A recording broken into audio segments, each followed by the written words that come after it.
Another afternoon. Breaking down some politics with the progressive martial artist. Hope you guys have a good time watching the stream. I'm breaking down some news stories like I usually do. Um, my thought was, let's roast Neratanda again because why not, right? Why shouldn't we? We have this article that making the rounds. Thank God Walker Bragman wrote this one. This kind of break down what I already know about Nira. It's already break down a lot of things I know about Nira, but I want to break down for all you guys so you guys can know exactly what we're dealing with in Nira Tandon.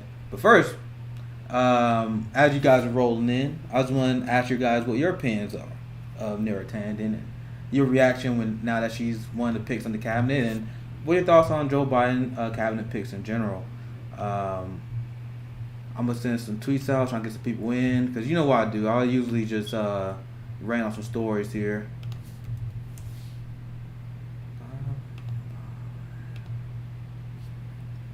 So in the beginning, we can just open up chat. You guys can ask me anything. We're just getting started. Once again, I got a few stories I want to run through once again. I also want to talk about how I'm in a fighting mood today. Like I'm fighting with everyone on Twitter. If you talk about John Ossoff, they'll go after you. They get so mad. Roasting. I shouldn't put this. Actually, I don't care. I want them to come in the chat. Roasting John Ossoff and Joe Manchin. I'm just sending some tweets out. How you guys doing? How's the stream? How you guys doing? Obviously, that's important, right?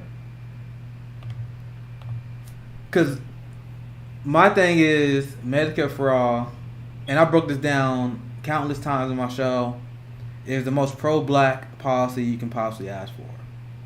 So if you don't support Medicare for all, if you don't support any sort of canceling of medical debt, not only do I think you have bad policies, I will go as far as say you are anti-black.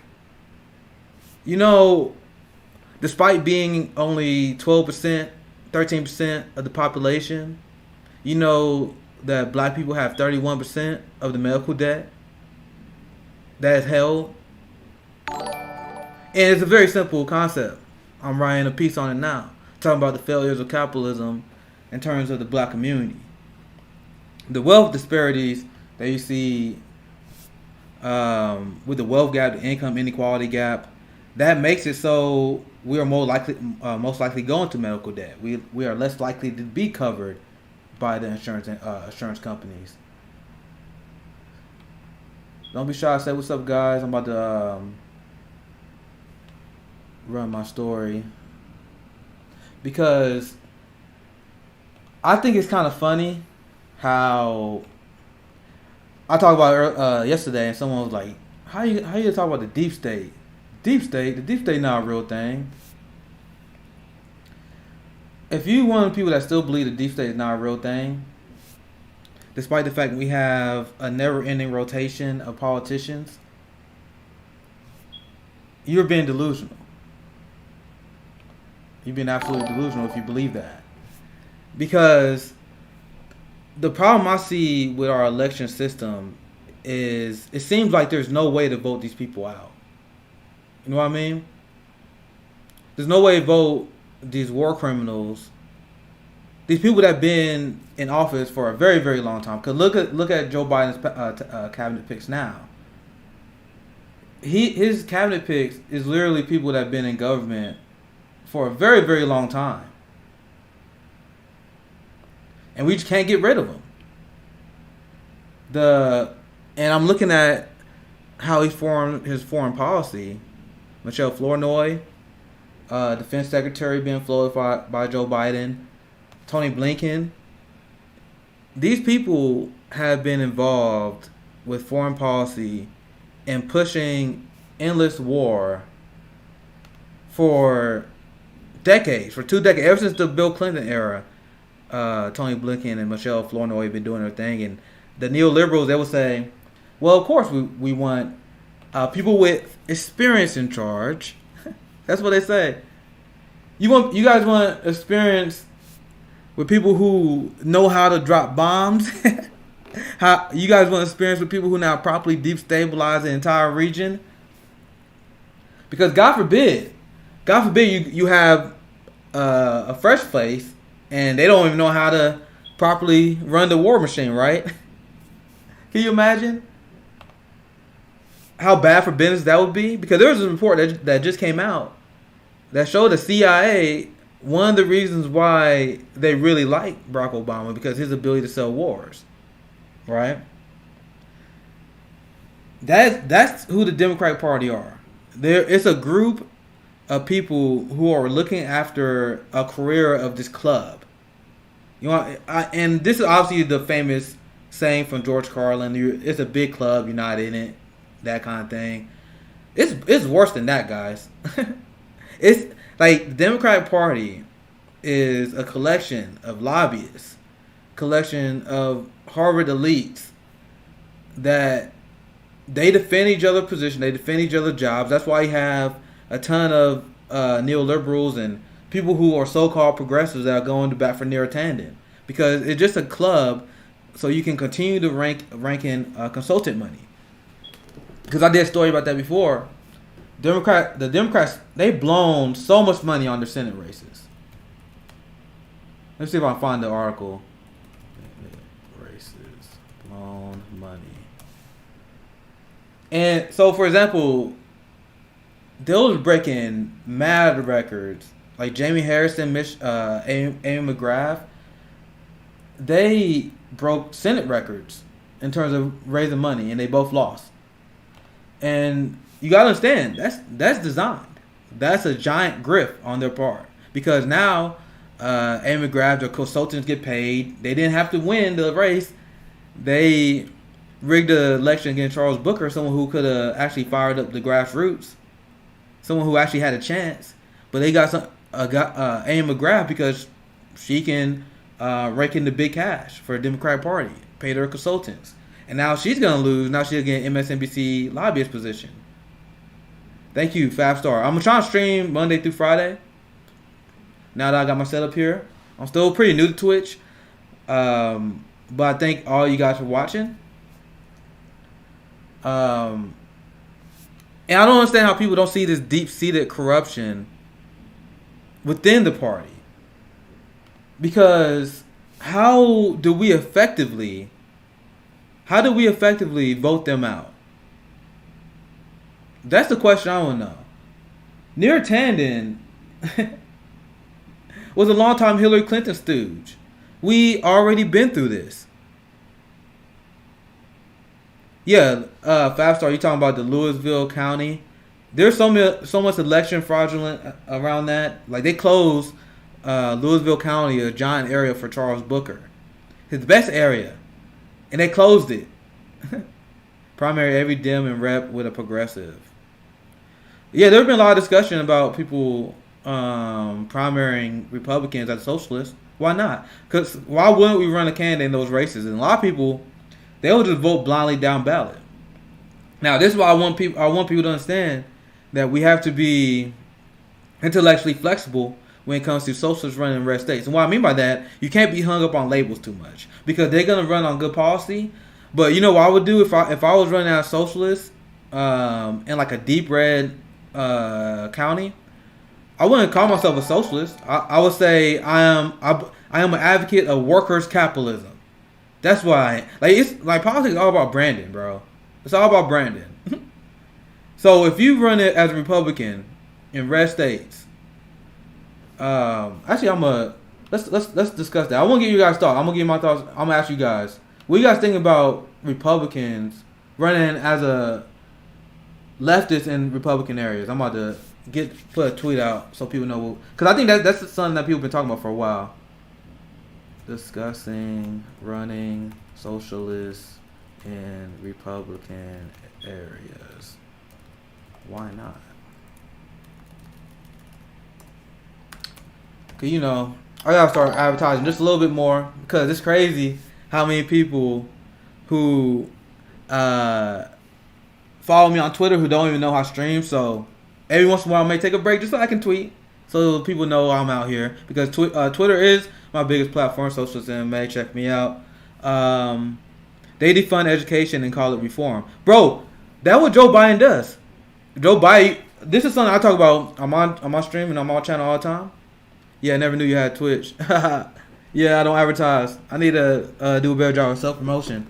But you know, throughout the course of Joe Biden's career, let me show you that Neera Tandem video. Because Democrats, they talk about cutting Social Security, cutting Medicaid, and they talk about it as a reform.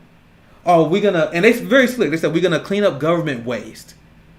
And there's a tone of elitism in the voice when they say, because when Joe Biden and the Democratic Party, when they talk about cutting entitlements, because she said that. Neera Tandem said that. That what Neera Tandem said. She said they want to cut entitlements, and she used the right-wing talking points regarding entitlements. It's not an entitlement. That's our money, Neera. That our money, you trickle down economic goons. But my original point, a lot of people don't know. And this is why Joe Biden and Mitch McConnell being back in the game is so terrifying. So terrifying. Because during the 2008 financial crisis, you know that Joe Biden put Joe Biden in charge of negotiating with Senate Republicans. And Joe Biden did such a bad job negotiating with Senate Republicans and Mitch McConnell. You had centrist Democrats like Steny Hoyer, Heidi Heitkamp. You had a lot of these people who was like, bro, you getting up the farm. What you doing? So, still and willing. People ask me, Stilling, how are you going to fit? So, that's a great point. Let me find that Neera clip about her cutting Social Security, because that actually lays out exactly her mindset. Neera Tandem, Social Security. And this is a very interactive stream. So if you guys want to talk about anything, bring it up. My boy Walker Bragman is out here. And he's like, I'm going to crush. He's like, I'm going to crush that lady. I'm going to crush her. Yeah, there it is. There it is. Look at this. I did break down this yesterday, but we should do it again. Why the fuck not? And I'm sorry I cursed on my stream, but I'm just a Negro from the Midwest. That's the approach the American Listen to this. supporting. There's a viewer here. It's with these governors. And I think that there's other, there are progressive governors like O'Malley and Cuomo who've taken a much more balanced approach on budgets, where they've looked at taxes as well as reforming programs and cutting programs. See, that's what you said, remember? You said they like to say they're reforming programs. No, you're cutting them. That's a right-wing talking point that they use all the time to justify them pushing trickle-down economics. And I'm going to continue this video very soon, but one of the reasons why I despise the Democratic Party, just like I despise the Republican Party, is because they both push trickle-down economics to their core. Don't get it twisted. Neera Tandem supports trickle-down economics. And you will see when we play this clip, she sounds just like a Republican. Like, listen to this clip. This is an 80s Republican. This is what Barack Obama was talking about when he said he's a moderate Republican. This right here. Let's go, champ. Hell yeah. Thanks for the homie. Boot to the head. What's up, homie? But yeah, let's continue playing this clip. Because once again, I'm breaking down like these numbers and how capitalism failed black Americans. When you look at how capitalism failed black Americans, when you look at trickle-down economics, that is the worst. I tweeted out today. A lot of people don't talk about this. Nobody talk about this. Democrats never talk about this. And guess what? Guess where this happened? This happened in blue areas. You have black people, which are 13% of the population. 13%. And they are responsible for 40% of homelessness in this country. And you want to tell me that trickle-down economics, capitalism haven't destroyed the black American life? It didn't destroy black community? Income inequality is high as it ever been. Capitalism is such a failed system that it crashes every 10 years. And we're the first one fired, last one hired. Joe Biden and Neera Tandem are responsible for pushing trickle-down economics. And they give out corporate bailouts, all this money to Wall Street and in terms of corporate cash. But whenever black homeowners go under. We don't get any help from the government, and that's where the racial income inequality comes from. I always post an article about how Barack Obama tanked black wealth. In this economic philosophy, you see from Neera Tanden exactly why. And so I think that's the approach the American people are supporting. There's a viewer here who wants you to take us deeper into entitlements by Twitter. Entitlements, Tanden, do you know what the president means when he says entitlements are on the table? Any specific? Look how many times they're saying entitlements. That's such a gross way to put it. It's not entitlements. It's our money. Society was built in order for us to have a better life. And so in order to do that, we come as a collective, we pour our money together so we can have a great quality of life. And what our government does, they understand that concept. But instead of pouring the money together and creating a situation where everyone has a good life, they pour the money together and they give corporate bailouts and they create a situation. We have the government that is essentially financing income inequality through their economic policies. And anything you would endorse? Yeah, I mean, so there are a range of entitlements that... Yeah, he said when Trump cut welfare, he said the same thing. Yep. Literally, this is literally Republican talking points. Let's see if I can finish this video without flipping out. Any specifics and anything you would endorse? Yeah, I mean, so there are a range of entitlements that, I think when we're talking about entitlements, we're talking about Medicare, Social Security, Medicaid. These are programs that people receive support because of the status that they have. So when after 65, you get funding from Social. We know how it works, Neera. Like, she is like literally stalling, and this is. I gotta let the video finish, man. I can't stand these capitalists, man. I really can't. And I watched this shit, and back when I was a liberal, and back when I used to like Barack Obama, back in the early. Like 2009, 2010, 2011. I didn't really know who Neera was. I didn't know a lot of these people. Oh yeah, you said play the video of Obama on Colbert. Yeah, I'm gonna play that video. I'm gonna play that video too. I had that saved up. How to stream, guys? Hopefully the quality, like my quality, my internet's not the best. So I kind of just. I hope that my stream is doing well, but I'm glad that you guys are joining so far. Yeah, that's exactly because she spent a lot of this time explaining about how it works. My friend, only Black Magic in the house, RJ. We just roasting Neera Tanden again. Let me finish this video. Let me see if I can actually finish this shit. Security and Medicare. Actually, it's getting older for Social Security, but.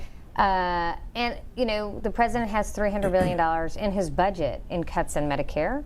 That comes on top of cuts in Medicare from the Affordable Care Act. So he has put specific cuts in the budget already in Medicare, and they had savings in Medicaid in the past. I think the question really is, if we're going to have a deal to address long-term deficit reduction, we need to put both entitlements on the table as well as taxes. It's unfair to ask only middle-class Americans to bear the burden. Do y'all hear what she just said?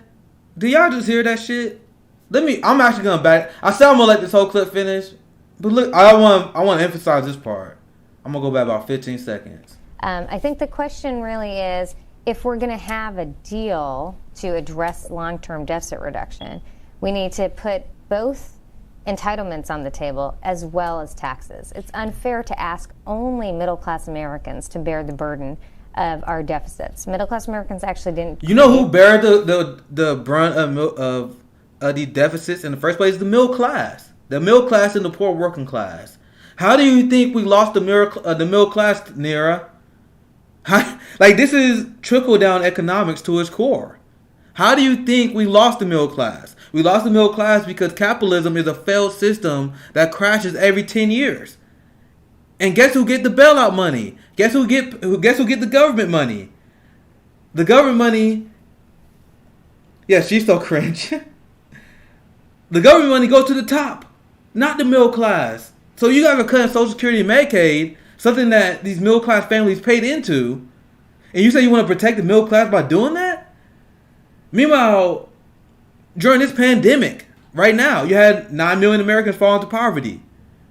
You had black wealth tank during the 2008 financial crisis because guess what? You had black families that were middle class who wasn't middle class no more during the crisis. So the way you guys handle it by cutting Social Security and Medicaid, by you pretending that you protect the middle class by that, you're blatantly lying. It's a blatant lie, Nira. And when you say stuff like that, and I can't help but to feel like you're a Republican. How are you not a Republican? That's literally what Republicans say. Republicans say we got to cut these programs in order to protect the middle. They will lie like that. And they're literally saying the same talking points. And they wonder why they can't beat them. Neoliberals are wondering why they can't beat them in red states because you running with their ideology. You're running as a Republican. The only difference between you and a Republican is that the Republican in that race support all the social policies that Republicans in your district support. So, for example, if you're running in a red state and you're running as a neoliberal centrist, you're just like the Republican, except you're not pro-life. You're not anti-gay marriage. So why would like the right wingers and the cultural people in that area vote for you? And that's why centrists get blown the fuck out in these red states. And we just see how progressives do once we're able to get these big names in there, and our track record, considering we don't take corporate money, is really good. But that's why you got Heidi Heitkamp, she loses. Claire McCaskill, she loses her race. And over again. I don't remember the person who ran against Susan Collins. I don't remember her name. The Democrat running against Susan Collins. But she was vulnerable as hell, and she couldn't beat Susan Collins. Are you kidding me? Amy McGrath got blown away by Mitch McConnell. Democrats lost House seats because they ran against Nancy Pelosi. Sarah Gideon, yeah. See, I hope, like, you guys know about Twitter. I'm pretty good with politics, but sometimes I forget names. It's just that simple. The obnoxious anarchist said bullshit non-solution, uphold the status quo. Yep, that's like what they designed to do. And she's about to be in charge of the budgets, guys. Oh my God. Hate the deficits. So I think the challenge is that we should have entitlements on the savings, on the entitlements, and the Center for American Progress has put forward ideas on proposals to reform the beneficiary structure of Social Security. Some of our progressive allies. Now I want to show the guy pointing out that they say they use reform. She's a war hawk and a deficit hawk. She's evil. Like how does she have the moral high ground over anybody in the world, let alone Republicans? Like Democrats swear that they have the moral high ground over Republicans. Why? How do you have the moral high ground over Republicans? You are a deficit hawk. You support the healthcare genocide of our people. Where 68,000 people don't die because they don't have healthcare. We have a massive homelessness crisis, which once again affect 40% of the homeless is African American. You support ICE, which is caught committing human rights violations. You guys are still openly supportive of them. You guys support endless war, and this same Neera Tanden was flowing the idea of stealing Libyan oil. You guys are the most evil people, and if you are a war criminal, you have the moral high ground over nobody. So aren't as excited about that as we are, but we've put those ideas on the table. But we think that those are legitimate ideas that need to be put part of a proposal where everyone's at the table. We don't just ask middle class Americans to sacrifice. We ask all Americans, and I'll explain why that's I bullshit. think it's not unreasonable to ask the wealthiest Yes, Americans to pay simply what they were paying in the Bush years. I mean, you guys are giving them tax like. I just reported on this the other day. Billionaires they've grown their wealth by $1 trillion this pandemic. Because of this ideology that she's pushing. That's her ideology. Let's see if my homie RJ's still here. Let me adjust the screen here. Cause I had someone in here. Let's see. All right. I need to zoom the screen out here.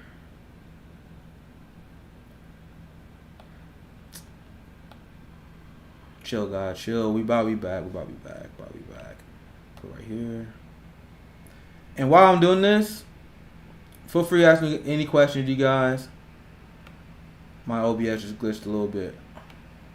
I'm back. Okay, so that's me roasting Neera Tanden. Remember, she wanted Libya to pay us back after we bombed them. These people are psychopaths. And that's the tweet I tweeted today that I'm glad it's doing pretty well. Because I said, you can't be anti-racist if you're a liberal. Actually, you are racist. Like, if you're an active war criminal, you're a racist. Period. But you can't consider yourself anti-racist unless you're anti-imperialism. You're not. Because what liberals believe, they believe Black Lives Matter. Barely. They don't want to kill brown people over here. You know what I mean? They don't want to kill brown people on American soil. They want to kill brown people overseas. They deserve it. And if you read the declassified documents on the Afghanistan war, the reporting that was done on how that was a fraudulent war, you had U.S. military generals in Afghanistan that didn't even know who they was going after. They was killing civilians because they was Muslim. They will kill a male in his prime. What do you think Bernie's going to say about Neera? He's been so disappointing lately. Good question. I'm going to get to that. Yeah, let's do it. Let's do it. Bernie, I said it before, I said it again. I've been critical of Bernie. That's not my focus right now. Just because now I think our main focus should be focusing on attacking neoliberalism. Right? Actually, let's once again, like I said, I gotta advertise a little bit more. So since that's a good question, I'm gonna tweet the stream out again, and I'm gonna dive into that. My thoughts on Bernie and the progressive leaders right now being silent on Biden's shitty cabinet picks.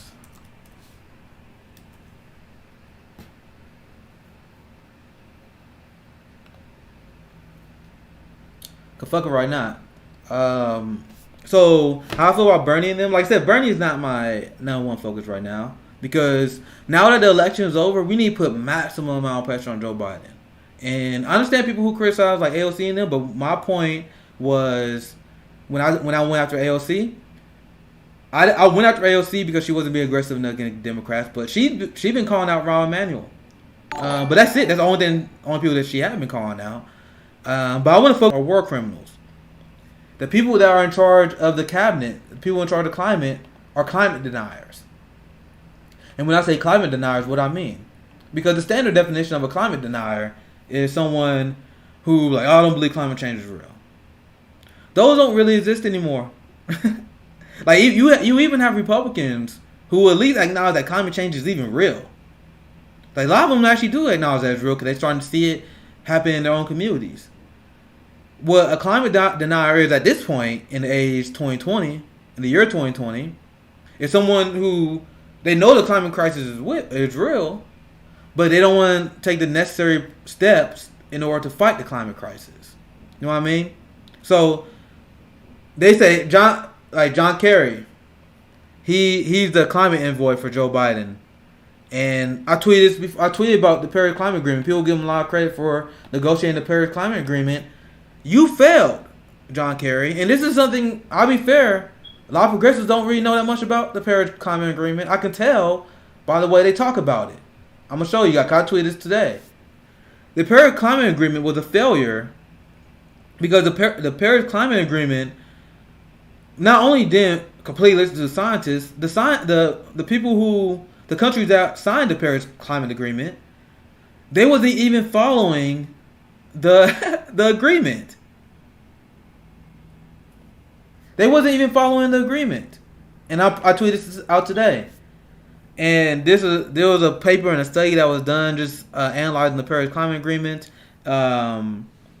And environment, economic disaster, blah, blah, the climate change. So to achieve the Paris Agreement's ambitious goal, keeping global warming below 1.5 centimeter above pre-industrial levels, require reducing global greenhouse gases emissions by 50% by 2030.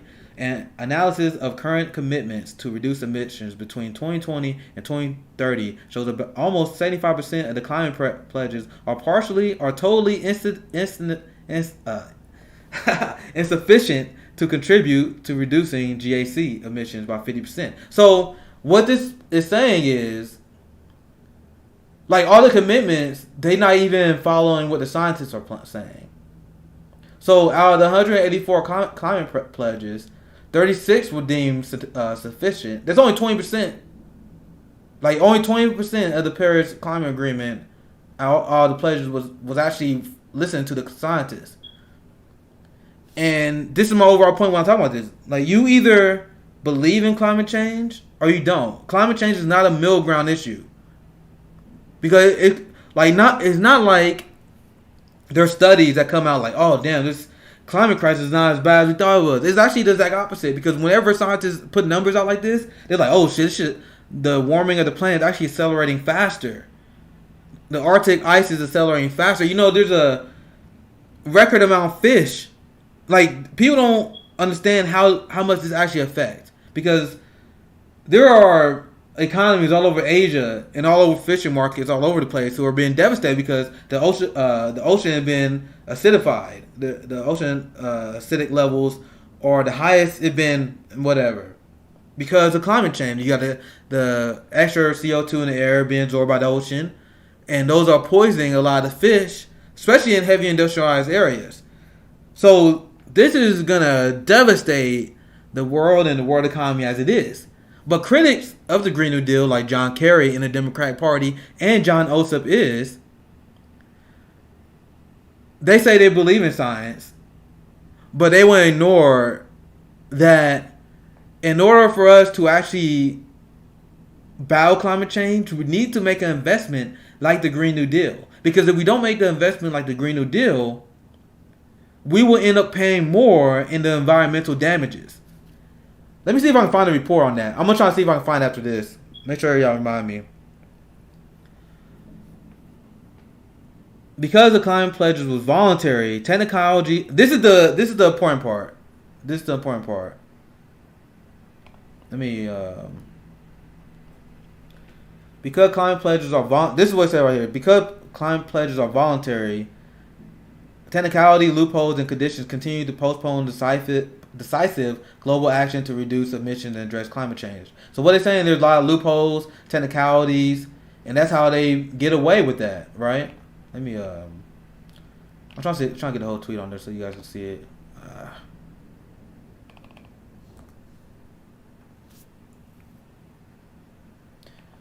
And that's just one part of the report. That there. All countries need to reduce emissions to meet in order to meet the last paragraph where you guys can't see because it's kind of cut off, is in order to meet the standards, you will have to have every country hit it, and only 20% was sufficient, and only 12% was partially sufficient. Yeah, I'm talking about the Green New Deal now. I don't remember how I got on that tangent. Oh yeah, I was talking about Biden's cabinet.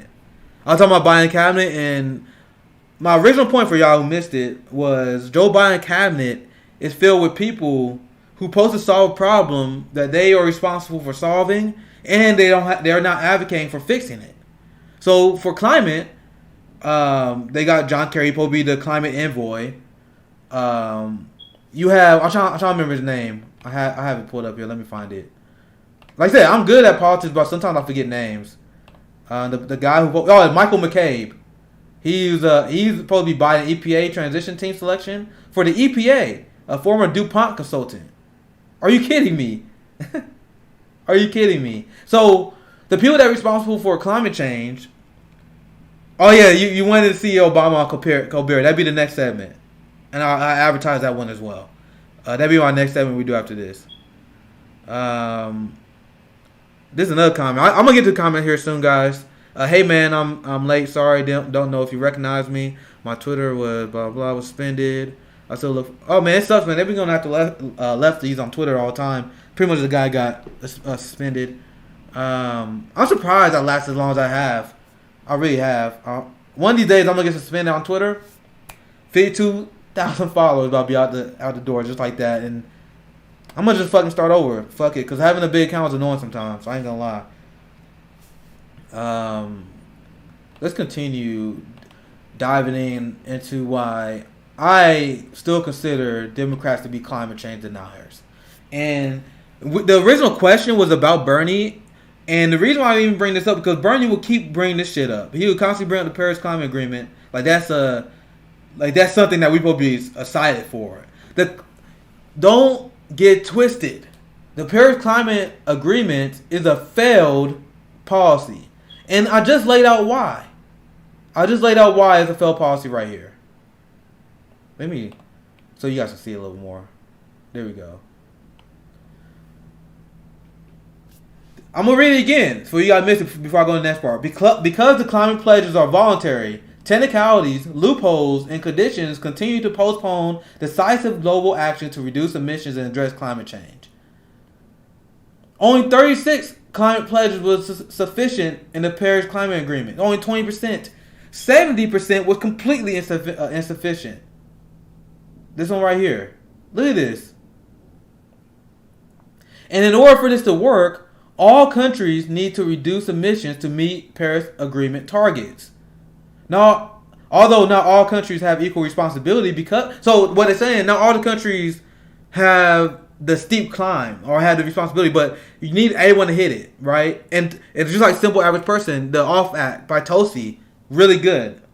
I don't know why progressives refuse to acknowledge that for some reason. A lot of progressives who hate Tulsi Gabbard, but Tulsi climate policy is on the fucking money. The Off Act, it literally meets all the standards. And AOC actually said that she ran on the Off Act when she was campaigning for Congress, and it was one of the frameworks in which the Green New Deal was built upon. It was a great piece of legislation. So unless you endorse the Off Act, unless you endorse the Green New Deal, as far as I'm concerned, you're a climate change denier, bro. As far as I'm concerned. From the remaining, so this is the last part. And this shows exactly why this shit is a failure. So you guys can see a little bit more. Oh, Jesus. There we go. There we go. So, from what it says right here, from remaining, so out of the 152 pledges, 126 are partially or totally dependent on international finance, technology, and capacity building for the implementation. A portion of these commitments may not be implemented because little international support has been materialized. Let me repeat that part. A portion of these commitments may not be implemented because little international support has been materialized. So in order for them to have the green energy and to have the technology needed to reduce emissions, these smaller countries need the bigger countries to financially support them. So, and then these commitments are not even being met because there's not international support for that. And the last part here, so out of the 130 nations, and you have 4 out of 5 top of the largest emitters. 4 out of 5 out of the largest emitters are falling far short, not a little bit, far short of contributing to meeting 50% of the global emission reduction required by 2030 to limit the global temperature increase to 1.5 centimeter above pre-industrial levels.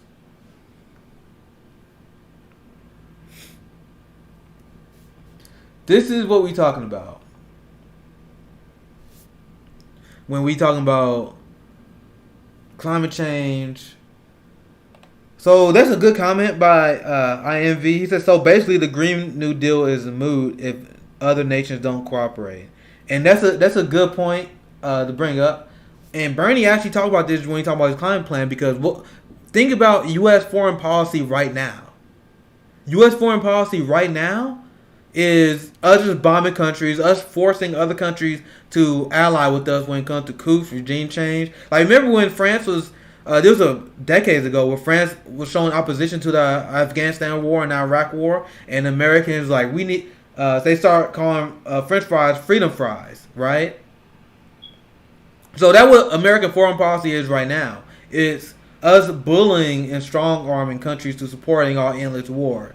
Imagine if our foreign policy, instead of we spending all this money, trillions on endless war, all this money on the military budget, what if we spend that money building an international community dedicated to fighting climate change? Because right now, the U.S. is one of the strongest, most influential countries in the world, period. But we've been ran by harsh climate change deniers for decades, ever since the climate crisis started. What, in the 70s? They started coming out with these reports?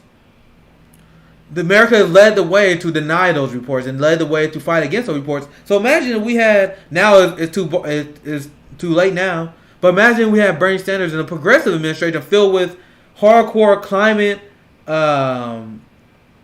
advocates. So we set an international standard around the entire world, and we don't take no for an answer. I think that will address that concern of the world not following the Green New Deal. But the Green New Deal in itself will be completely. It's so important because it actually tackles environmental racism as well, and that's what people don't understand. Because once again, you look at the Flint water crisis. Having a Green New Deal, a massive infrastructure change that the Green New Deal is calling for, you will have clean pipes in Flint, Michigan. You will have less of the environmental impacts in our local community that we heard of so much.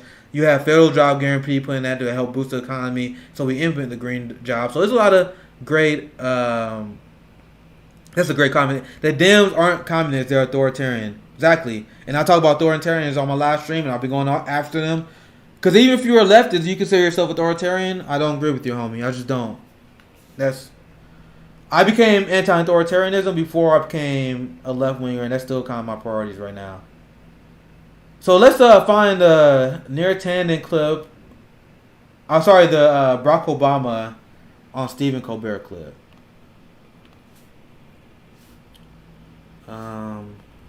Let me find it. I have it saved here. We can do a quick segment on that.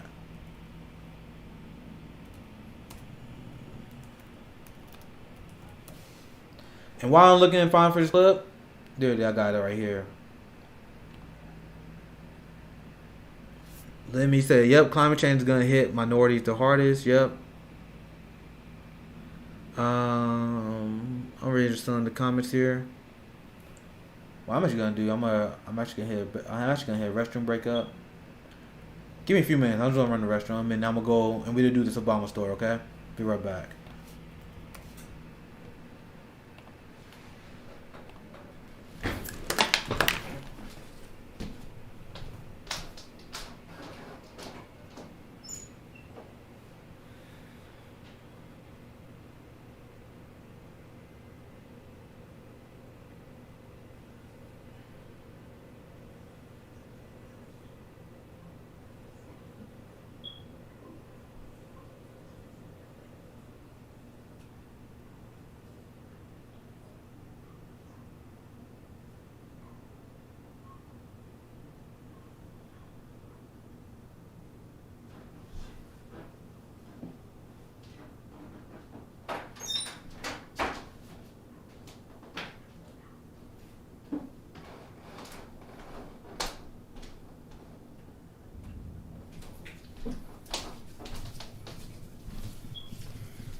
There we go.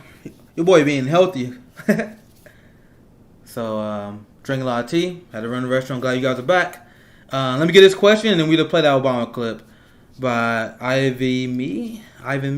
So I have a question. With climate change, let's say we are going to keep this path of literally doing nothing. How would it work?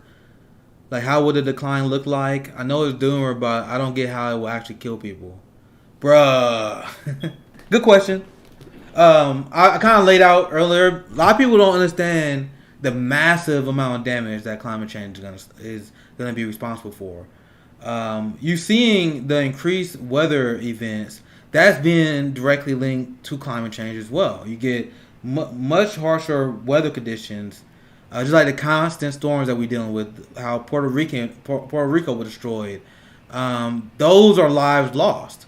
Those are lives lost because of the climate crisis. And I brought up the ocean acidification levels because of the additional CO2 in the air and environment. That is destroying local fishers markets. The food supply was someone on the comment brought up as well. Environment, like I said, the environmental racism, like people getting the water poisoned, like all this stuff is related to climate change. And then when you get the ocean levels rise, you're gonna have massive amount of people being displaced.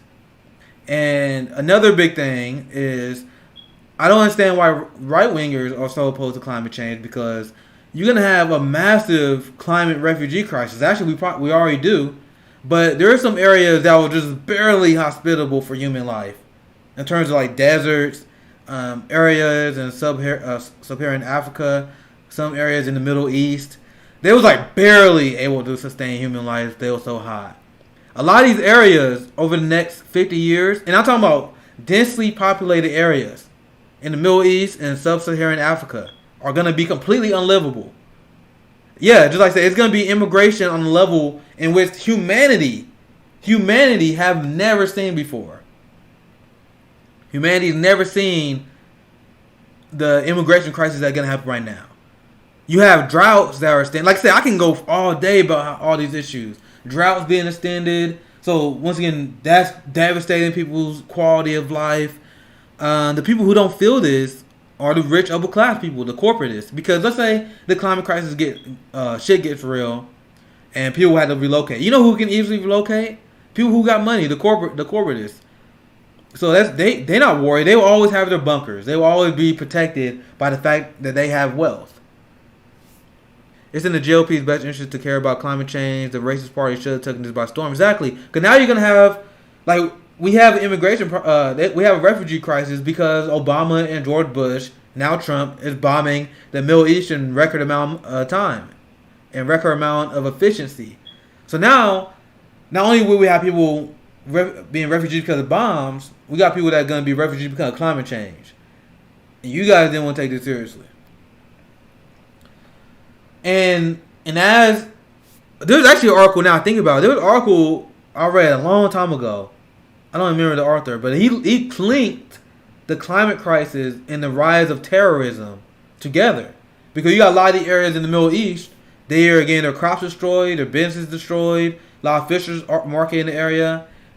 Their communities are being ravaged by the climate crisis as it is right now. And because of the poverty being caused by climate change, they led to extremism that eventually led them to join some sort of terrorist cell. I mean, there's so many ways you can analyze what the climate crisis actually done to humanity just thus far, let alone what it's going to do in the future. It's going to get even worse because we are already falling behind our targets, and science is already seeing an increased spread. Let me see if I can find this article I read before. Let's see if we can get what a new study that I want to see. Climate crisis to triple flooding threat. Jesus, this came out today. I didn't read this before this. Holy shit. This from The Guardian. Climate crisis to triple flooding threat for low income homes by 20 what? Holy shit, I gotta tweet that out. Holy shit. You see? These are the people who are going to be hurt by climate change. Lower income families. Low income groups of people. We are going to be ones hurt by climate change. Not the rich people. Let's dive into this story, dude. Holy shit. That's so crazy.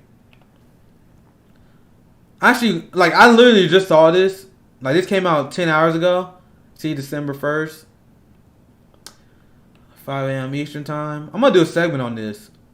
We're going to do a live segment. I'm going to tweet it out. While I'm tweeting this out, I want to do my advertising on Twitter. Let me know your questions. I'm glad to answer all your questions. I'm going to prepare for this. Damn, I got to show the Obama. We got a lot to talk about today, huh? Because I still got to show the Obama Pete Buttigieg. I mean, the Obama Stephen Colbert video. Do you think Trump will fire Barr by Friday night? Damn. You know Trump just scheduled executions that will be done for the way out. So a lot of leftists for some reason who like got sympathy for Trump, they thought that Trump like might end the wars on his way out. I don't understand why people think Trump.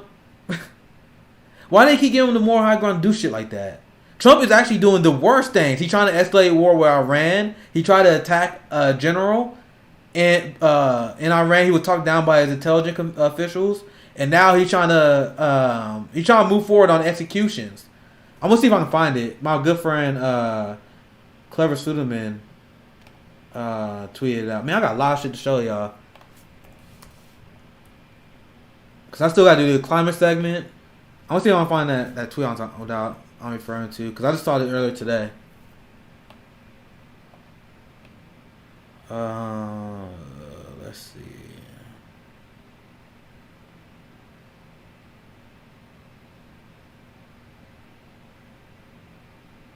So I hope I can find this. Well, anyway, I'm trying to find the clip, but one of the on his way out, he's trying to move forward on executions. So, damn it, I need to find that. I'll run a story on that.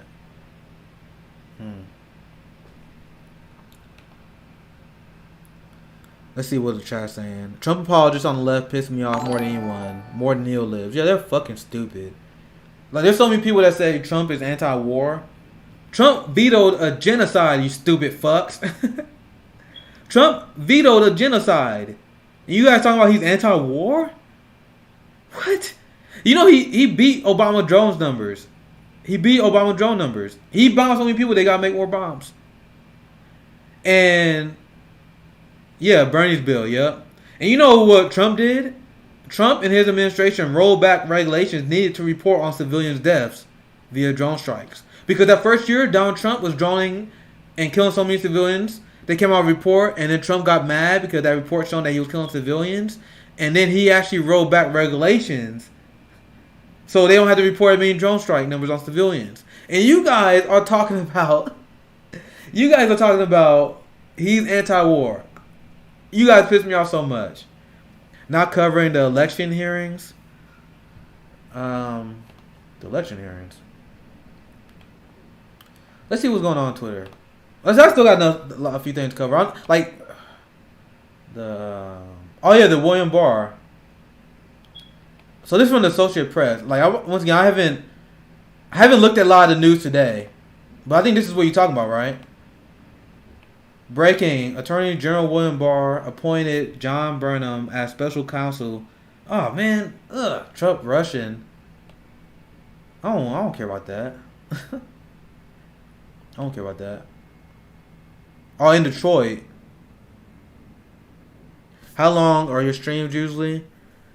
I usually be like, I want to stream for like an hour. But sometimes I stream for 2 or 3. The not covering election hearings in Detroit, your loss. Let me what election coverage are you talking about? Did I miss something? Like I didn't look at a lot of the breaking news today. Detroit. I'm trying to see if I can find something on Twitter about it. Man, I promise you guys I'm gonna cover this this Obama Colbert thing. Let's do the climate crisis report, because I'm a citizen journalist, independent media. I'm pretty sure you do have mainstream media. A lot of the bigger streamers may cover that.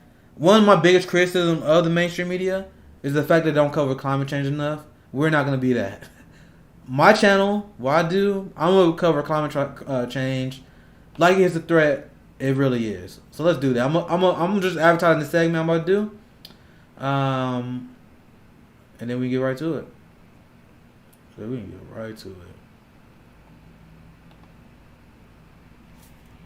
Discussing the climate crisis and why Democrats are effectively climate change deniers.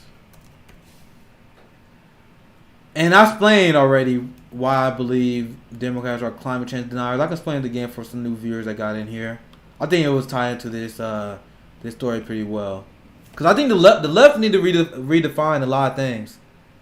Climate change denialism is another one.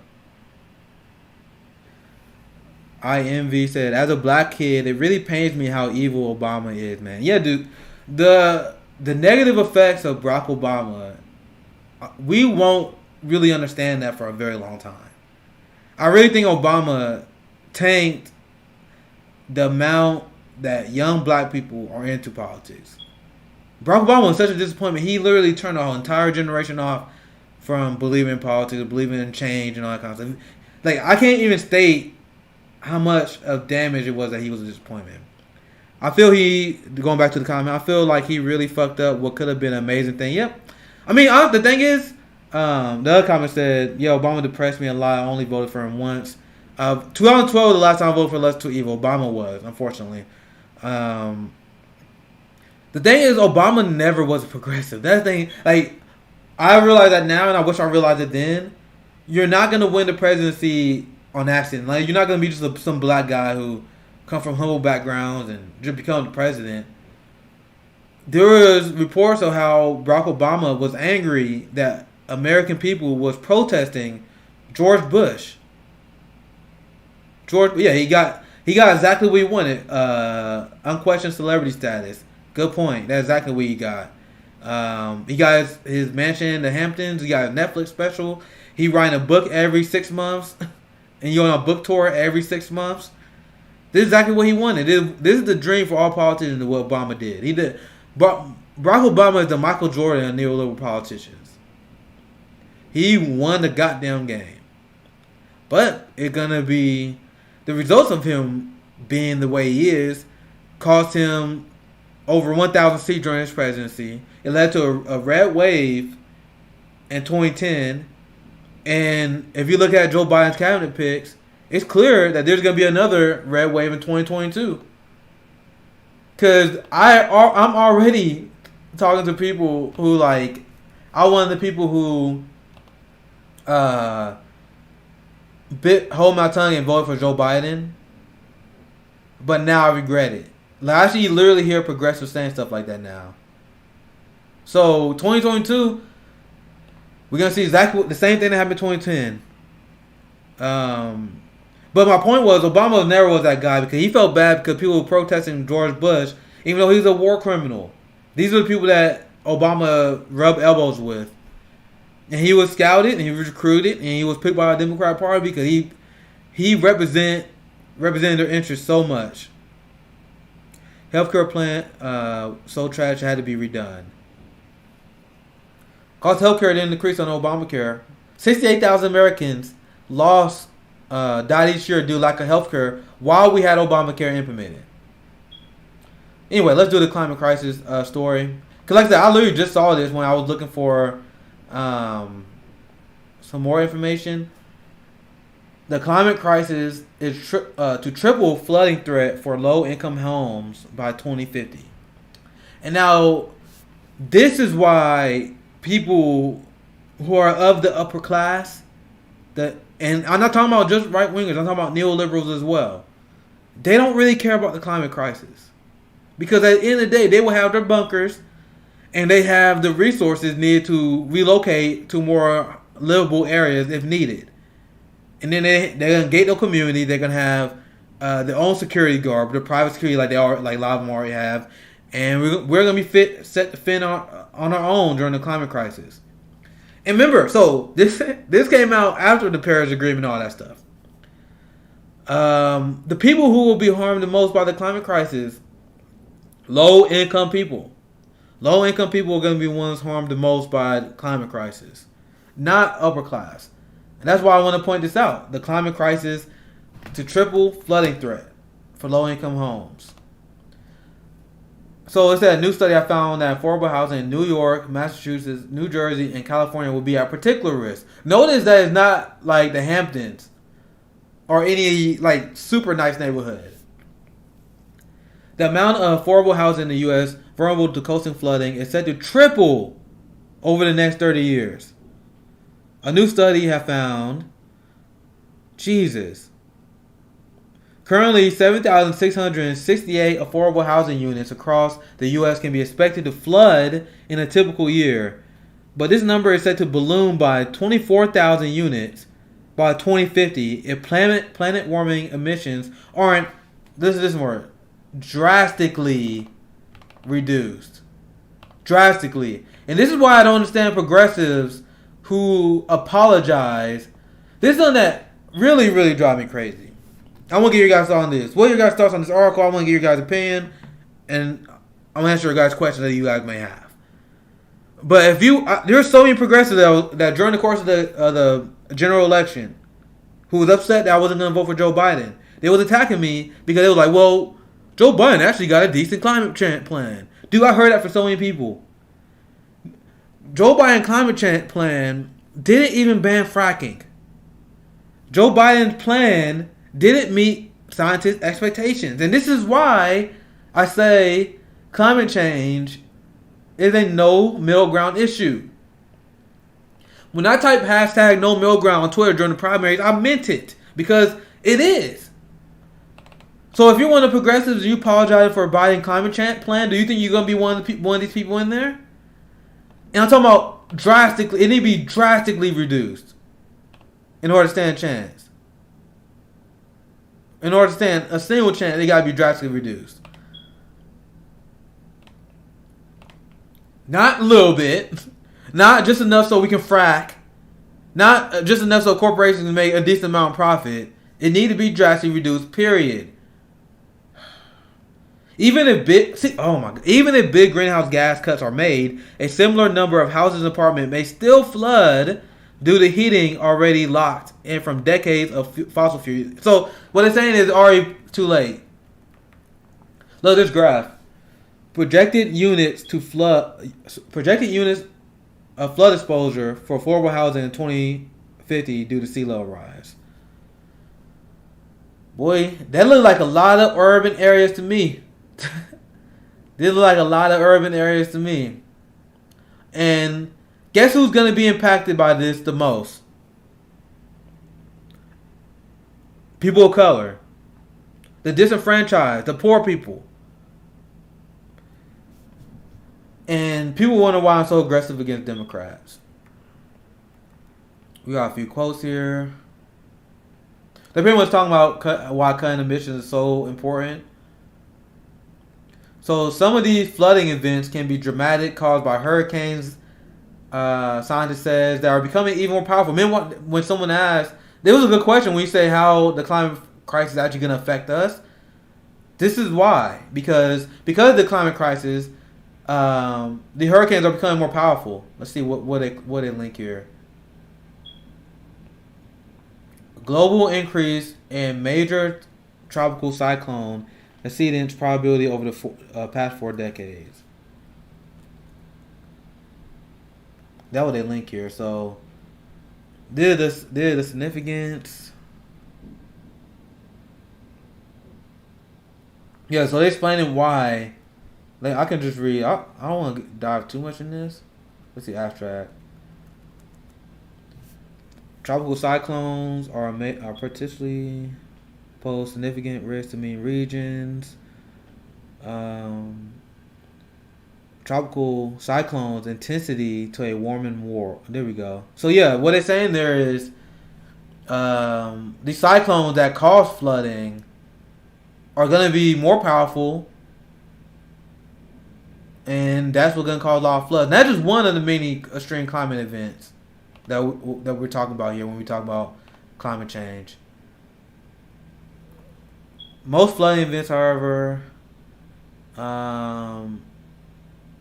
due to heavy rains, high tides, people in low-income coastal areas typically have to move cars or electrical equipment to avoid them being soaked. Oh, this is why I like it. More affluent coastal property owners also face risk. Also, although researchers point out that they can bounce back more quickly. Of course, yeah, they got resources. So I guess this is the climate stat of the day. And I'm glad I found it because once again I got a question and y'all asking how this crisis is gonna affect us, and this is how it will. It's going to triple the flooding threat for low-income homes by 2050. And this is why we talk about the climate crisis on this show. I think it's very, very important. And a lot of media, they don't cover it.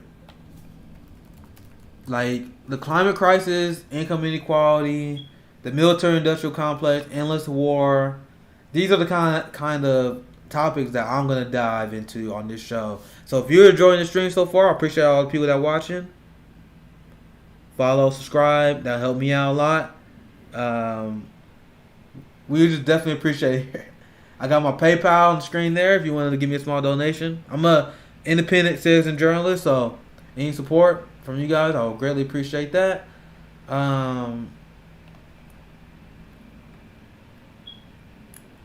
Let's see here. It said it said Biden economic team suggests focus on workers and income inequality. And oh my God, I hate the New York Times so much because the New York Times in this story is quoting Neera Tanden, and Neera Tanden says the rising income inequality is a consequence of decades of conservative attacks on workers' rights.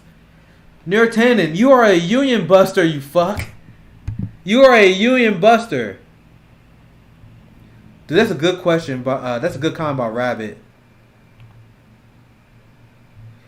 Rabbit was talking about how the boomers don't, like, their lack of care for the future of their children. That's why they're the worst generation of all time. Easily. How can climate change not be your number one concern if you're a boomer? Like, even us, as parents, we are terrified of the climate crisis. I saw this story not too long ago. Actually, let me pull it up again because I got it pretty freshly saved. This is our generation because of the boomer failure. Climate apocalypse fears stopping people from having children.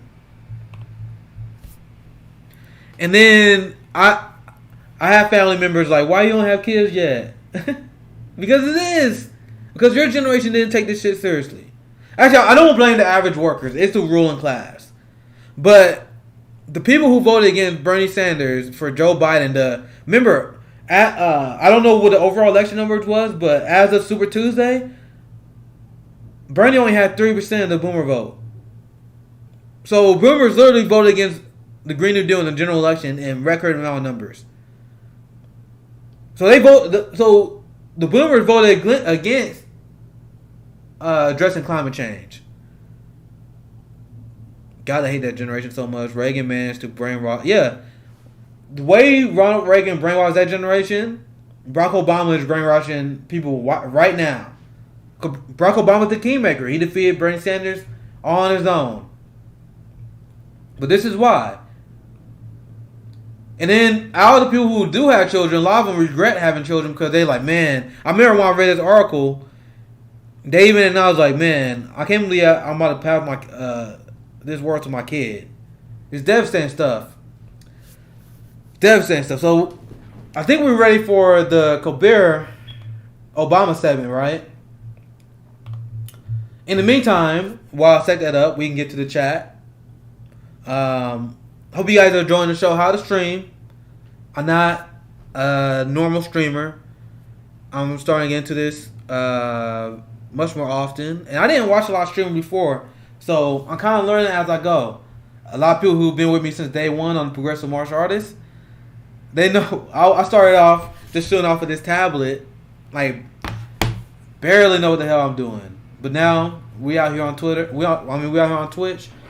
I'm gonna cut the story talking about Obama on the Late Show. Fucking gross.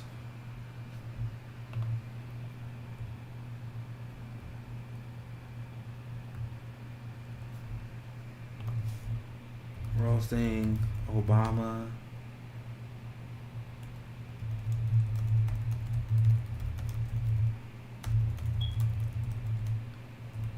Cause I saw this and it's so bad. It's so bad. Like Obama is such a. I'm gonna get into that. Let me advertise the segment. We are roasting Obama in his appearance on Stephen Colbert. Join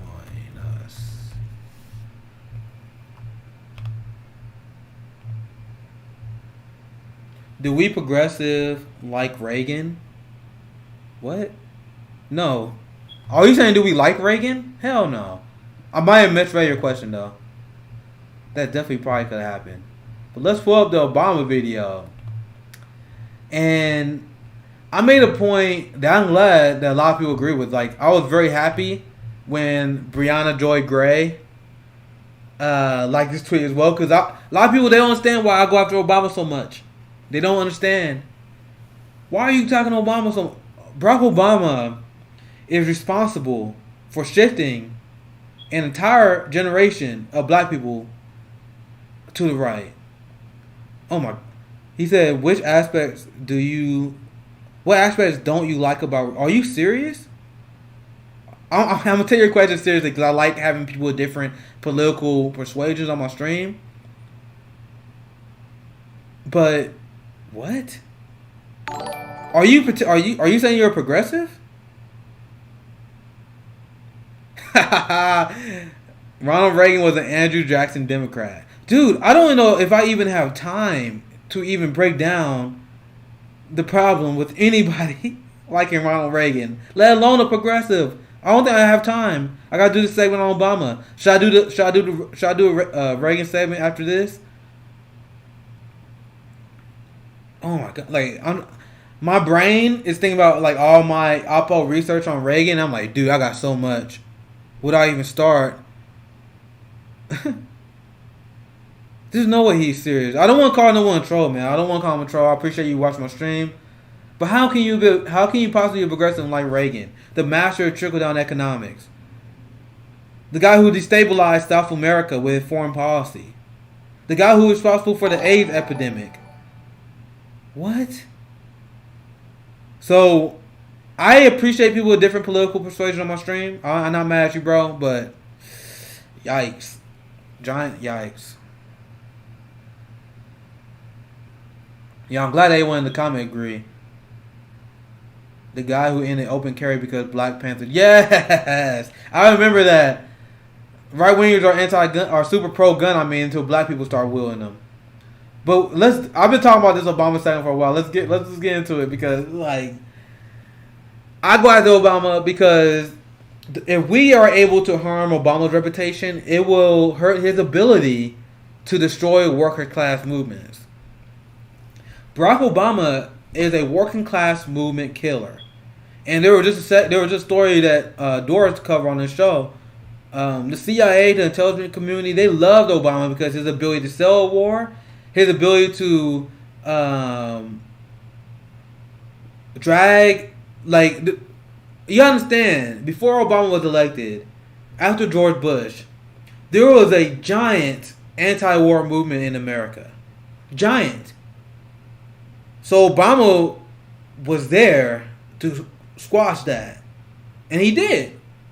Where's the anti-war movement now? The anti-war movement is kind of just now picked up because Bernie Sanders and Tulsi Gabbard. But the anti-war movement was crushed throughout the whole entire Obama administration. Hey, NBA Rick, dude, what's your politics for real? He's like, are you saying Obama is anti-progressive? Hell yeah. Hell yes, Obama is anti-progressive. And if you want to know why, I can break down quickly during this segment because we all roast him on Stephen Colbert. If you want to know why, I'm not using right-wing talking points on Obama. I'm not. I'm talking to him from the left and what he did wrong and how he crushed the anti-war movement that we had developing in America. He dragged black Americans to the right because I talk about all the time, like, we have black revolutionary leaders. Our greatest revolutionary leaders was anti-capitalist. They were anti-imperialist. Frederick Hampton, MLK, W.B. Du Bois, Malcolm X, Angela Davis. Like, you have all these legends of the game who was teaching our generation that we can't accept our oppressors. And our oppressors is capitalism and imperialism. That's MLK, that's Malcolm X, what they stood for. And what Obama did, and what the Black Congressional Caucus has done, is they act as apologists for the neoliberal class and the capitalist class. and they wag their finger at anti-establishment minded black people, and they trying to bring as many anti-establishment minded black people as possible back into the Democratic Party. That's the role of Barack Obama in the Black Congressional Caucus, and that's why black people fell in line for Joe Biden this time, because they are literally, actually they're not conservative on policy, but they keep getting led off the clip by the Black Congressional Caucus. The Black Congressional Caucus as a whole came out for Joe Biden. Barack Obama came out, cleared the field, endorsed Joe Biden. So Barack Obama is a movement killer.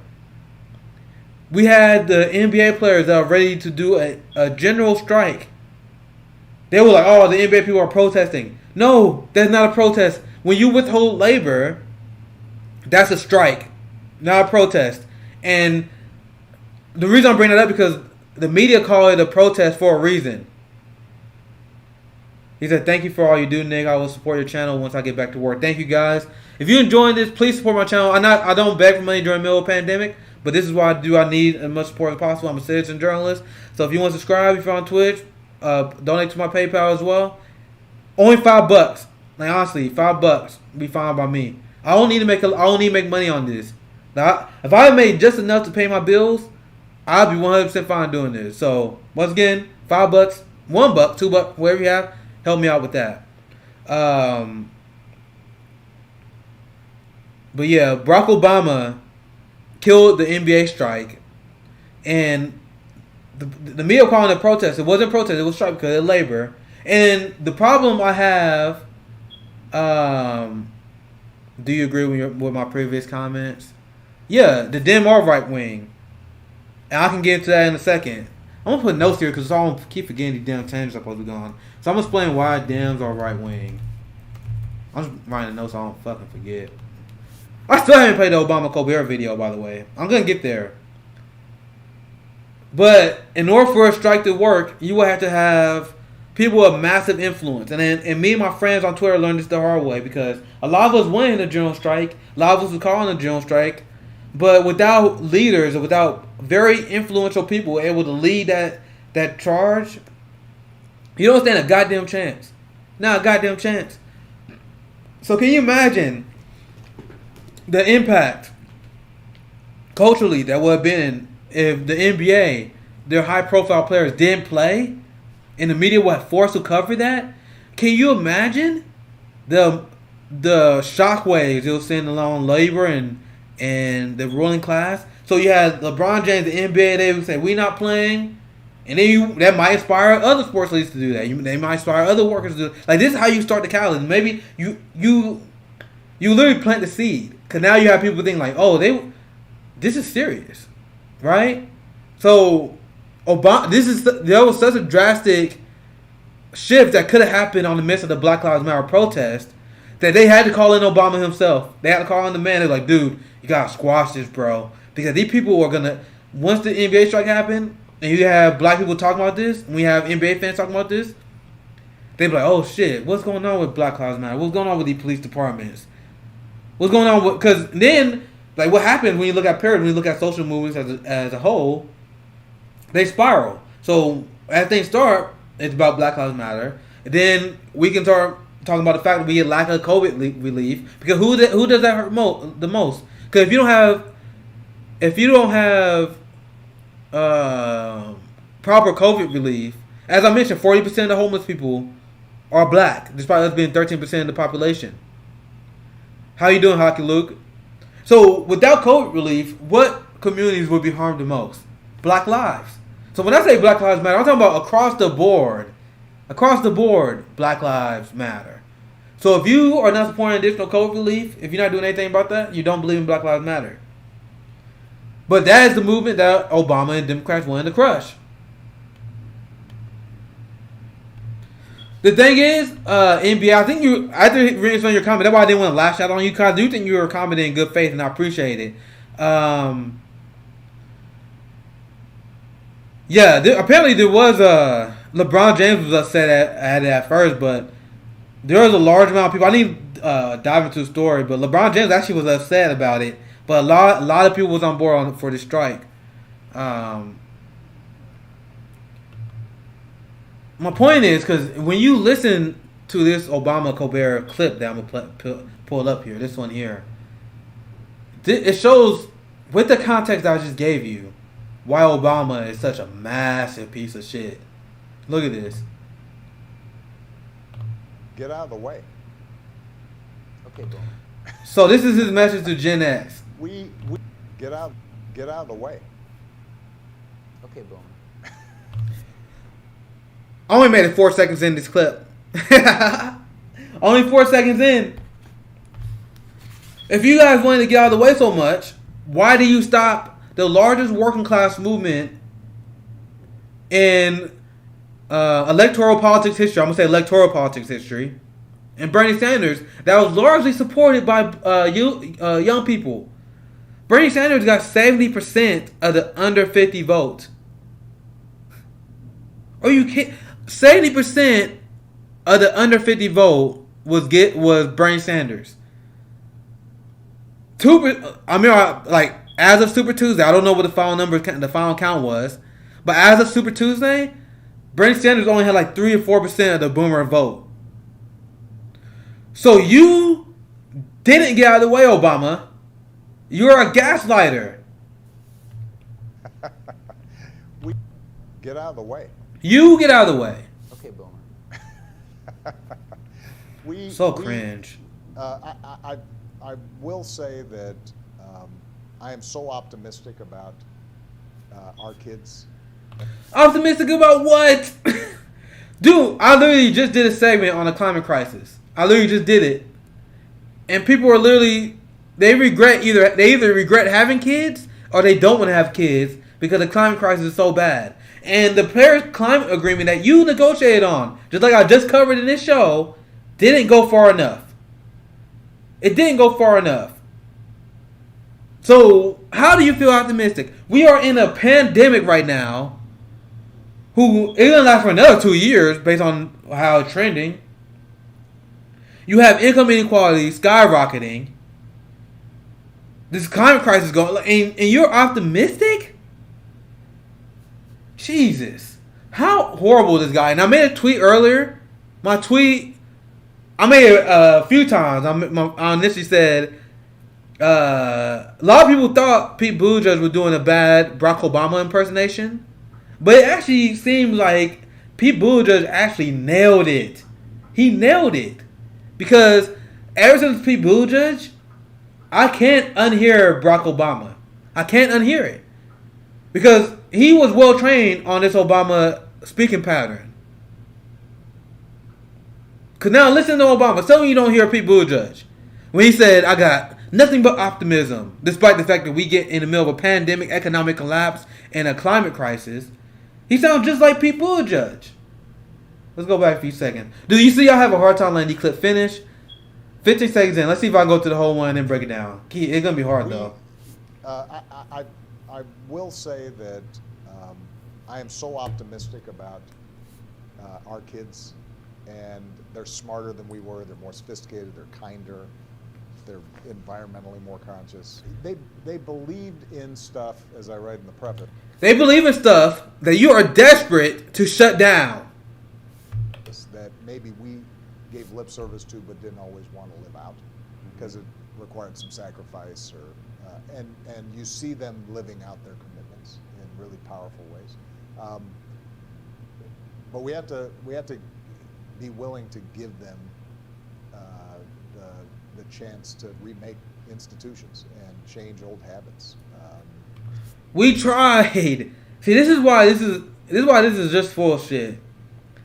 Because he pretending that he all about youth, young people. Meanwhile, you endorsed a guy, Joe Biden, who said he has no empathy for young people. And if you don't think he's going to legislate like that, you are out of your goddamn mind. I don't believe Joe Biden for 1 second is going to do anything he says he's going to do. Why would you? Why would you believe the guy who lied about being in the civil rights movement? Why would you believe the guy who lied about being arrested protesting apartheid in South Africa? Why would you believe him? Someone please explain to me. Someone please explain to me. Why would you believe this serial liar? So they make me optimistic. I just want to make sure that we don't screw things up so bad that by the time they're in charge, that it becomes that much harder. And that's exactly what Joe Biden is going to do now, because now we're going to have the red wave in 2022.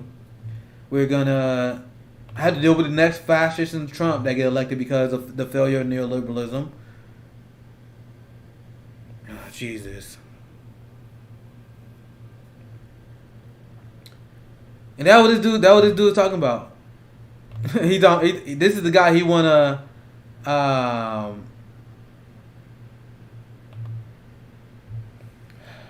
these are the people that he said he's fine for. The people that he shut down.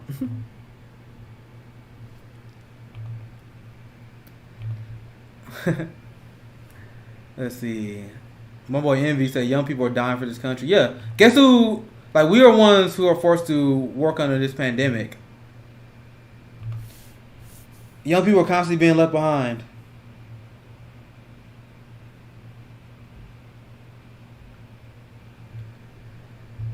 So that's my little take on that clip. Like, I didn't watch the whole thing. It'll be completely insufferable.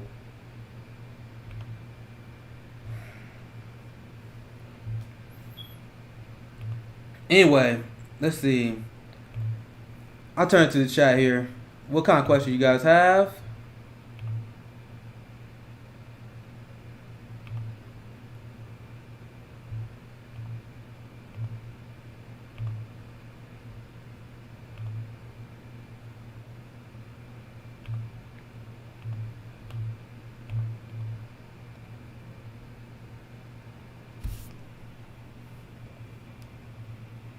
NBA rigged. He said Lee Trump can't even lie that well. He can't. That's why Trump accidentally giving up.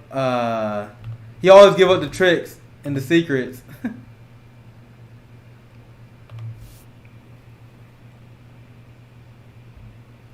Let's see. Is there any other story that we can run here? You said there's new info about corona relief. What story about that? AOC voted against the corona relief. You mean the corporate bailouts? I don't think there's any evidence of that, to be honest.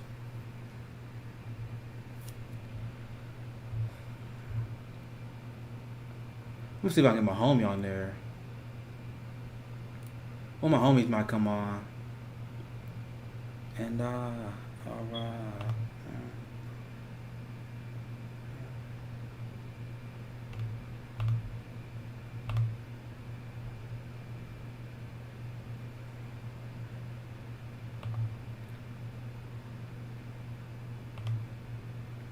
Let's see.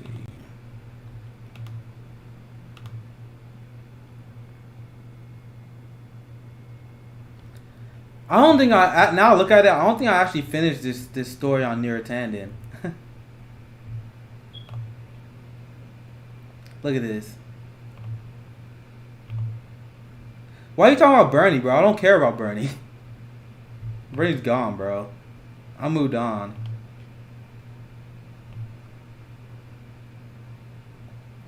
I was looking at this, like, this is the article that's going around.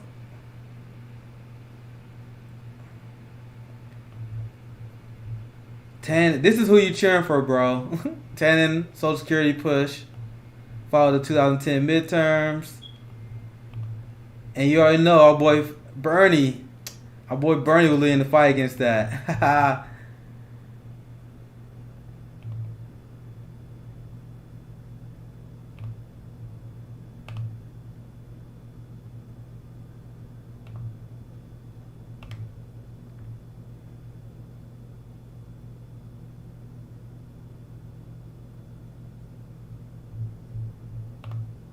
Oh, my bad. I was just reading. Any question you guys have on down I had a ban. That dude was getting annoying. I got so many people that are salty on me on Twitter. I'm surprised I actually don't get more of that more often. Actually, liberals hate me, especially when I was going after John Ossoff. This is a great story from Lee Camp. I'm looking at here. He came out with a story yesterday how we can't vote out Biden's cabinet, and that's Neera Tanden. We can't vote her out. No matter if we defeat Hillary Clinton, her handler, we can't get them. Warhawks in charge of peace. That was literally what I was talking about earlier. Remember? I don't know how long you guys been on the stream, but I literally did a segment about Biden cabinet. I'm talking about the Warhawks that he had in charge. Tony Blinken, he advocated the Iraq War. Michelle Flournoy. So these people are probably designed to bring peace, but they're Warhawks. I also did a segment on the environment as well. Yeah, I remember. Yeah, we literally talked about Michael McCabe, the DuPont consultant. But we're about an hour. Yeah, we are an hour and a half in, dude. Holy shit! This stream flown by. You have to have progressive side Republicans to block. They're not. I don't think they're gonna do it too. That's the photo thing, dude. It's gonna hurt my soul when I see Bernie vote for Neera. And what pissed me off the most about progressives, you see, this is my comment I made. I'm like, dude, I'm glad you lost, bro. Look at this. You having all these people come out in defense of Neera. And Andrew Gillum sucks, but any progressive, like Barbara Lee, for example, all these progressives that coming out for Neera Tanden, I want you guys to understand what they're doing is actually worse than you think it is. It actually is worse than what you think it is. Because what they're doing, they are purposely muddying the waters in order to play defense for the establishment. And not only by doing that, they are delegitimizing the concerns of the grassroots progressives. That Barbara Lee and progressives that are saying good things about Neera Tanden, what they're trying to do, they're trying to pull rank. They want to pull rank. They want people to be. I always seen liberals doing. They say, "Oh, you guys have problems with Neera Tanden, but Barbara Lee doesn't." So what they're doing is they use their rank to delegitimize concerns about Neera Tanden.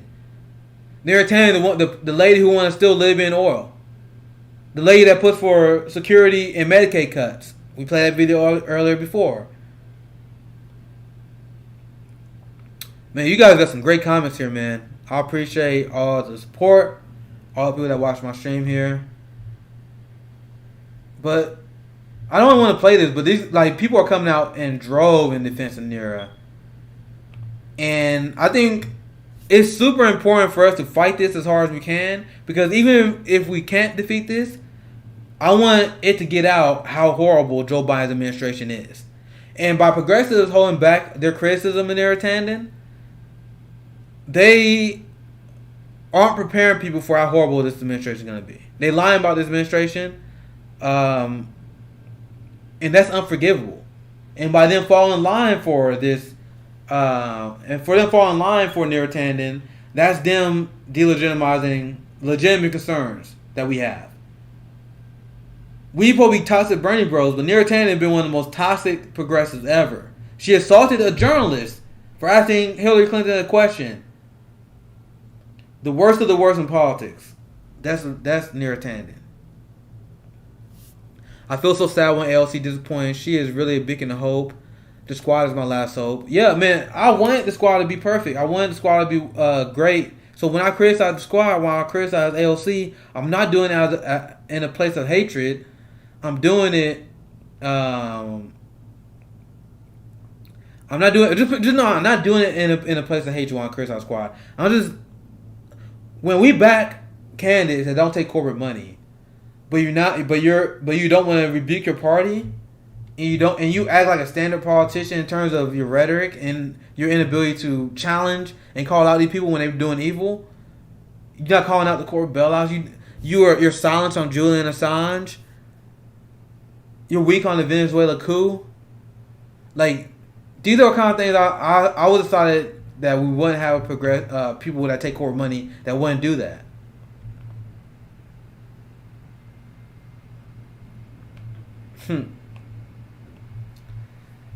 So, hour and a half in. At this point, I usually just try to see if you guys can feed me some stories. I want to see what happened on... Yeah, Cori Bush is a gem. I love Cori Bush. Cori Bush is the closest to me politically out of any politician in my lifetime. She's aggressively pushing defund the police, and she took out a 50-year political dynasty in William Lancey Clay running on defund the police. So they won't say defund the police don't win. She did almost unthinkable in taking out William Lancey Clay, running on defund the police. And you know what the liberal argument is? Oh, that's a blue area. You can win in a blue area on defund the police. Okay, so why don't all the Democrats in blue areas, why don't they run on defund the police? Why Nancy Pelosi not supportive of defund the police? Why Dianne Feinstein not supportive of defund the police? These are state blue areas. Why is all your New York politicians like Chuck Schumer? Why they're not supportive of defund the police? Because they don't believe in it. So don't bring up electability to me. Stop bullshitting me. Just admit that you don't agree with me. Because if you're seeing that we can win these races in blue areas. Supporting, like, you guys even admit that, supporting these ideas. And how we move the Overton window to the left is by running on these ideas and advocating for these ideas. You guys just don't want to do it. So don't lie. Don't lie to us. Stop bullshitting us. Cori Bush is a beast. I don't give a fuck. I feel like she can put the squad left. Yep. That's exactly what she can do. Thank you for the follow. Zoe DeChapelle. If you guys like this stream, please follow, subscribe. I'm at 600 followers right now. I need to put the goal box. I need to get to 1,000 followers. I really need to get to 1,000 followers. How many black leftists, how many black people on Twitter, on Twitch, on YouTube that you see are anti-establishment, that is anti-Republican, that is anti-Democrat? How many black people with this platform you see out here? Even my favorite on YouTube, they all white progressives. Not to disparage white progressives. Your voices are important, but you need people with different backgrounds who represent the movement.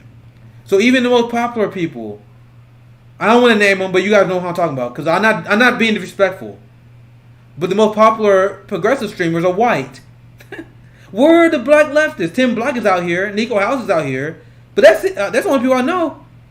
So if you enjoy my content, only if you enjoy my content, and if you only want to hear these things come from a black perspective, please subscribe. Please follow. And if you're balling, yeah, Bree's another good one. I love Bree. Bree was one of my favorite people I got to follow me on Twitter. But we need more of these black leftists. We need more people who will explain to you why Medicare for All is the most pro-black policy there is, period. Because I laid out, the people who pay the most on the medical debt is black people. 31% of the medical debt that is owed by black people. And we're only 13% of the population. So you want to tell me Medicare for All is not the most pro-black policy? Black people make the lowest amount of income. You know who paid the less in Medicare for All? Lowest amount of income. So we're going to be paying the lowest amount into Medicare for All. The white class and the Asian class that got 10 to 15 times more wealth than we do. Good for them. But they should have. It's a progressive policy because they are allowed to uplift the disenfranchised communities. So if you're against Medicare for All, you are anti-black. I'm looking at you, John Osef. Actually, that'd be my last tweet advertisement to get a little more people in the stream. I'll take some questions, and I'll just see if I find some live stories that we can run on. But as you guys know, let me take a quick restroom break. I'll be back in 1 minute. Please don't leave the stream. I'll be right back. I drink a lot of water. I'll be right back, guys.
All right. John Osef. Let's see what the House say. A lot of people. I'm glad you guys are recommending a lot of great black leftists. My black leftist homies on Twitter, I love them homies. Like black people that haven't forgotten the revolutionary roots, Malcolm X, MLK. Those style of black people, we need to form. Like I got the Black Rose Brigade podcast I haven't done like the last 2 weeks or so. But I'll bring black leftists on my show. You guys saw Jay was on here the other day. My Black Rose Brigade co-host Jackie. A lot of you guys love her as well. But man, I'm an hour and 40 minutes in. I'm a beast, son. I can go all day too. Let's see if we can find some more stuff. Medicare for All is the most pro-black platform.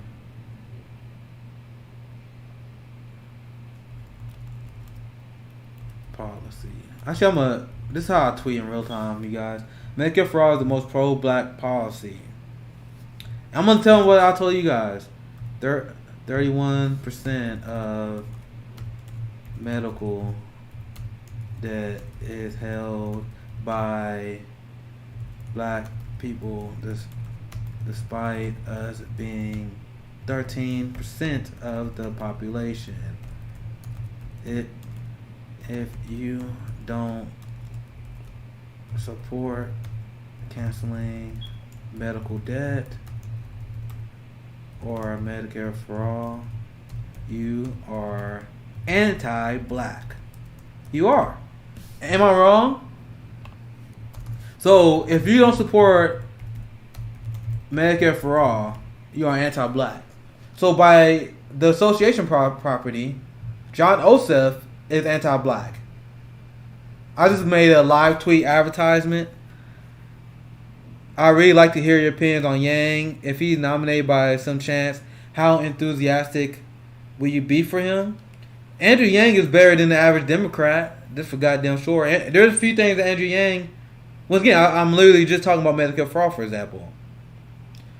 Andrew Yang is not a supporter of Medicare for All. I haven't followed what he said recently. Like, did he change his mind on that? If he did, I wouldn't apologize. But if you don't support Medicare for All, I can't be excited about you. I can't actively support you. But I'll be, at least if Andrew Yang in the cabinet, he'll be better than the average Democrat. That's the best I can say. But I am a strong advocate of UBI. Not his UBI, because I think his UBI is too regressive. I think you should have a progressive UBI on top of rent control, on top of federal job guarantee, because Yang do this weird thing.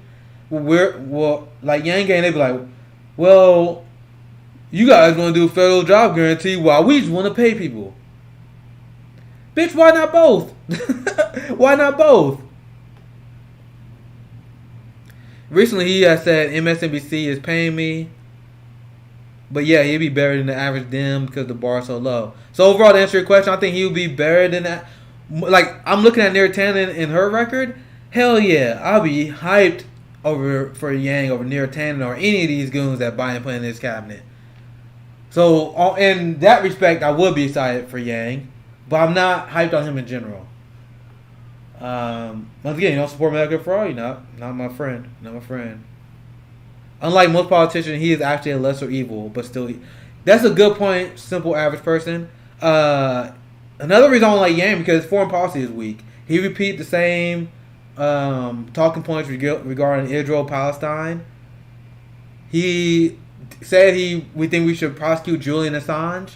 So he got some big problems, but at least he support UBI, legalizing all drugs, a few other progressive policies I can't think on my head in terms of economic, but he's not someone I'd be super excited for.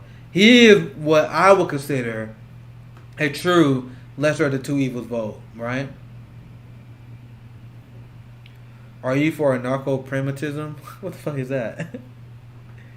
What the fuck is that? Someone in chat tell me what that is. I don't know if you fuck with me. I never heard of that. Yeah, I don't like anti-black people. Yep.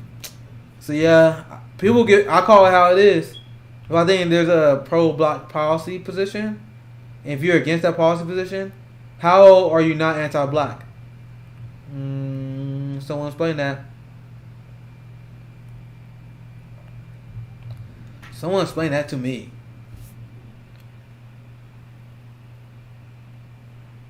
Yang is basically a nicer, more practical libertarian. Like, yeah, like I don't have to agree with Yang on everything, but at least he's better than. I'll take Andrew Yang over Elizabeth Warren any day, because Elizabeth Warren's not to be trusted. She sucks. Fuck Elizabeth Warren. I'm so glad she's not about to get cabinet pick. Fucking snake ass. Bernie Sanders was about to make Elizabeth Warren the first ever vice president and treasury secretary of all time. The first time. He was about to do that for Elizabeth Warren. And she fucked it up. She fucked it up. You guys think I'm lying? She literally couldn't fight her snake-like tendencies so much. Let me see if I can find a story.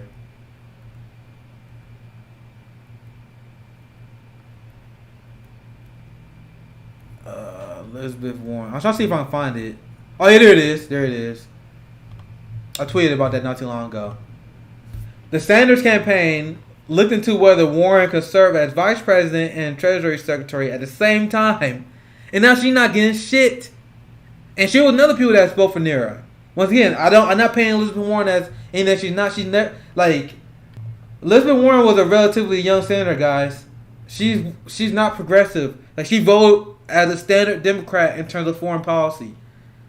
She supported the Venezuelan coup. She voted for Trump's military budgets. She voted for Trump trade deal. So she didn't have a long career as a senator, but her career as a senator has been as a rank imperialist. She literally repeats talking points regarding Israel. She believes that we should pay Israel, who has universal health care, who pays for college for the citizens. She believes we should pay them massive amount of relief money. Remember when Elizabeth Warren proposed that we should address climate change by making the military green instead of cutting the military budget? Remember that? This is how stupid Elizabeth Warren is. Because I've ran segments on it on my show before, how the military is the largest polluter in the world easily. They pollute more. Let me get the actual number up. I'll pull it up again so you guys see it. Because I got new viewers. Military pollution. Yep, U.S. military. Because we all love bashing the military here, don't we? We all love bashing the military. U.S. military, world's biggest polluter. So, once again, I did a segment on Joe Biden's climate change plan and climate change in general. How are you going to say you're serious about fighting climate change unless you are willing to slash the military budget by at least 50%? At least. Like the Green Party, they had it where it should be. They wanted to cut the budget by 70%. That's why I voted for them. I vote policy first. They wanted to cut the military budget by 70% because of this. Because of this right here. I want to see how many, because there is a number how they actually pollute more than a significant amount of small countries. That's the one I'm looking for. Yeah, there it is. It's the one from Newsweek. There it is. So, if you're one of the progressives who think Joe Biden has a great climate plan, yeah, that's a good point. One of the comments said Yang pushed for ranked choice voting. Big important point. I'm a giant advocate of ranked choice voting. Giant advocate. Because we're not going to win without ranked choice voting, guys. It's not going to happen. That's why I'm working with Mitch Randall. He's on the board of ranked choice voting. The Green Party, you understand, we had two of the worst candidates ever. And the Green Party only got like 0.3%. If you're advocating for a third party, no matter what your strategy is, without ranked choice voting, we are wasting our time without it. So I'll give Yang props for that as well. But once again, back to the story here. If you're one of the people that apologize for Joe Biden's climate plan as a progressive, how can you call yourself serious about addressing climate change if you're not serious about cutting the military budget when the U.S. military produces more greenhouse gases than 140 countries. Let's dive in. The U.S. military carbon blueprint is enormous. Let's get into some numbers. I don't care about the intro. In 2017, the U.S. military bought about 260,000 barrels of oil a day and emitted more than 25,000 kilotons, Jesus, of carbon dioxide by burning these fuels. Damn. The U.S. Air Force, they bought $4.9 billion worth of fuel. In the Navy, $2.8 billion. Followed by the Army at $947 million and the Marines at $36 million. And I didn't read this little tip. It says, no coincidence that the U.S. military missions tend to be overlooked in climate change studies. It's very difficult to get consistent data from the Pentagon and across U.S. government departments. In fact, the United States insisted on an exemption for reported military missions. And then, what? I didn't even know that. Do you guys know that? Holy shit. You see this? In fact, the U.S. insisted on exemption for reporting military missions in the 1997 Kyoto Protocol. I did not know that. So actually, I shit on the Paris Accord, but I give it props for that. Because apparently, that loophole was closed by the Paris Accord. But once again, my arguments I made against it in the beginning still stand. But I give it props for that. I gotta be fair, right? And that's why I attack people who claim that Trump is anti-war. We talked about that earlier on the stream. If you're one of the people that pretend that Trump was anti-war, he literally made it so he reduced the regulation so we can't report on civilian drone strike deaths. On top of blocking military mission report numbers. So, what you guys talking about? So that was based on the Freedom Information Act. They're talking about how they got the information. So, if you're apologizing for Joe Biden's climate plan and you think they're going to save us, how are you going to address climate change without properly attacking our bloated, wasteful military budget? Someone explain it to me. Let's go in the comments. Biden does not give a shit. If black people call him Mexican, he will make him white. Dude, I haven't been black up for I don't know how long, apparently. Someone said if you think being critical of banks is anti-Semitic, then you're... Did someone accuse someone of being anti-Semitic in the comments? I must have missed it. Yeah, he said the loophole was put in during the Clinton administration. Dude, I literally learned that. That's something new I learned. That was that loophole so the military didn't have to report emissions. That's another attacking point that we can use against Bill Clinton. Because that happened under Bill Clinton. And the same people that work under Bill Clinton, Joe Biden's hiring now. So I didn't know if that dude was actually responding to someone who claimed someone was anti-Semitic because of that. How you guys enjoying the stream, man? I got about 38 people in here. I appreciate everyone watching. Once again, if you enjoy the black progressive voice, a black leftist voice, or if you just want to support my work in general, please subscribe, follow, have my PayPal there. Only $5 or so will help me out do my citizen journalism. Right now, I'm locked in COVID because a lot of people who followed my original story, where I went to South Carolina to help out the Bernie campaign, and that's how I got my following in the first place. I always find it funny when you have neoliberals. They say, "What the hell do? You just some guy who would tweet." It's like, bro, I literally quit my job to canvass for Bernie Sanders. I'm about this fucking life. I'm about this life. Thank you, Maggle. I am about making challenge. I got tear gas during the Kansas City protest twice, and I'm considering running. So I'm about this goddamn life. And I was reporting on the people I was talking to when I was in South Carolina, and I was tweeting out my stories, canvassing. That's how I got my following, guys. Not just shit posts on Twitter. They know me from my time reporting on the ground while scene in South Carolina. And then Super Tuesday happened. Everyone became radicalized, and I started race tweeting because that's how I coped for months after Bernie lost. Now I got 52,000 followers on Twitter. What the fuck?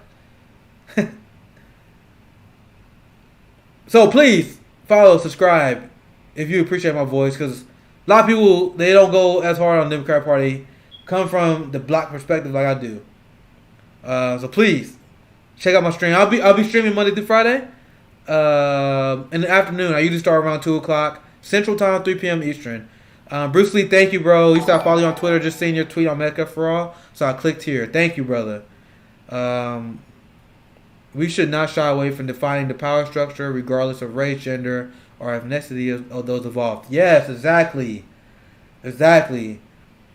And this is why I think black left voices are so important. Black left voices are so important because it's very, very unfortunate. But for some reason, when you are a white progressive, or even a Latino progressive, especially if you are a lighter skin color, if you go after Barack Obama, if you go after the Black Congressional Caucus, if you explain how they were tricked by black people were tricked by them, you will get accused as a racist. People will call you racist for saying stuff like that. Thank you for gifting the sub. Please support the channel. I appreciate that so much.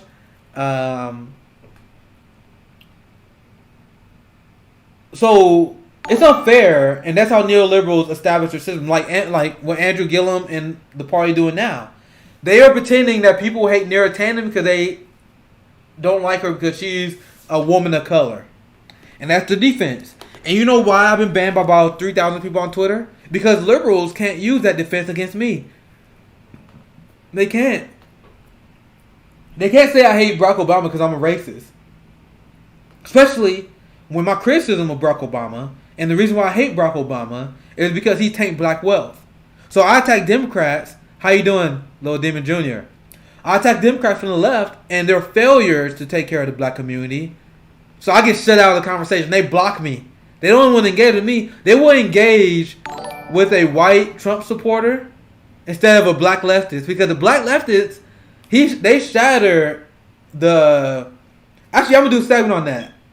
That's a segment. That'd be a quick 5-minute segment. Once again, got to advertise that out on Twitter. I appreciate all you guys watching, because as I explained earlier, there are a lot of people that didn't even know I stream. So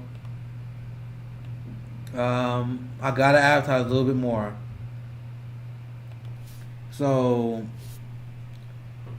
I'm gonna say breaking down the dynamic of why white liberals despise black leftists. Cause you guys know they hated Martin Luther King Jr. too, right? They always like to pretend they didn't, but they was not a big supporter of MLK.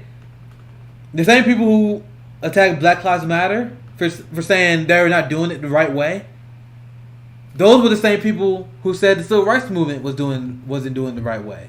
Let's see if I can find that political cartoon. Hey, riot cartoon. Oh yeah, a lot of people saw that one. Look at this. Tell me this isn't peak white lip shit. I want to see if I can get the open the image up. Bro, tell me this doesn't sound like Jim Clyburn or the standard liberal right now. This MLK cartoon. This is what like the white moderates and the white centrists were attacking MLK on back in the day. You see that? Fred Blasey said, "What about people who don't think, Yeah, I think you said don't think in terms of race. Congratulations, but if you're a minority and you're not thinking about it in terms of race, you either not understanding how racist our system is. Like for example, like this is proven. Black people get charged higher interest on housing and on selling cars if they have the same income a white family has, because they pay higher interest. Black people pay higher interest on student loans on average. Black people pay higher amounts of medical debt. They pay a higher amount when they go to the hospital. Thank you for the donation, Casey. Thank you so much. That means a lot because I need I'm trying to grow because, as you guys see, I just got my computer, laptop, decent mic, decent headset. But I want to be a real citizen journalist while I'm out there in the field. I can't do much now because of COVID. Post-COVID, dude, I had so many plans. Like while I was out in South Carolina canvassing, I had so many plans to go around and talk to people and interview actual people on the ground protest. But I can't really do that because of COVID, and I don't have the equipment. Like, imagine if I had like a camera, a setup, so you guys can see. The hype train is up, bro. The hype train is up. Like, you guys are subscribing. Thank you guys so much. But look at this cartoon. This is what they thought of MLK back in the day. And I just tweeted out the fact that I was going to do that segment, and I'm going to do it. I get blocked by white liberals, and I don't even flame people. Like, people who follow my Twitter, I don't flame people. I don't go on their Twitter calling them stupid names. I do that to the oligarchy. I'm an oligarchy troll, like, so I might post like a pig emoji on Kamala tweet, but Kamala Harris, she's the vice president. Hype. Thank you for subscribing, everybody, and gifting those subs. Thank you guys so much. I'm very humbled that you guys are enjoying my show here. But I don't even go that hard on people. I literally criticize the Democrat Party, and I talk about how Barack Obama tanked black wealth. I talk about how he failed Flint, Michigan. I talk about how Joe Biden is the most anti-black politician in American history. The most anti-black American, one of the most anti-black public servants in American history is Joe Biden. Why? Why do I say that? The most obvious thing that people talk about when they talk about how Joe Biden is extremely anti-black, the first thing they bring up is the crime bill. For good reason. Because the crime bill created this fascist police state that we live under that is designed to lock up and disenfranchise black people so they can get felony records and so they can't vote. That's Joe Biden. That's the crime bill. I told you guys that black people would get charged most on crime. Like, if you get the same crime, black and white, the black person will be charged the most. What do you think about our brothers and sisters who are in love with Joe? Great question. I'm gonna get to that right after I do my stuff on the black on black. Actually, they kind of relate, right? Because black liberals, they love. Black liberals are loved by the white moderate establishment, by the Democratic Party, because they give them credibility, right? They give them credibility. Even though they destroy our communities. That's why I've never been a big fan of John Lewis. That's why I've never been a fan of Jim Clyburn. I hate these people because they sheep-herd black people into the Democratic Party voting for Joe Biden. They want us to vote for Hillary Clinton, the people who supported the crime bill. And as I was saying before, the crime bill is the most talked about policy when it comes to anti-blackness. But what people don't talk about is the bankruptcy bill that Joe Biden is responsible for and amendments that he voted against. Remember the tweet I just put out?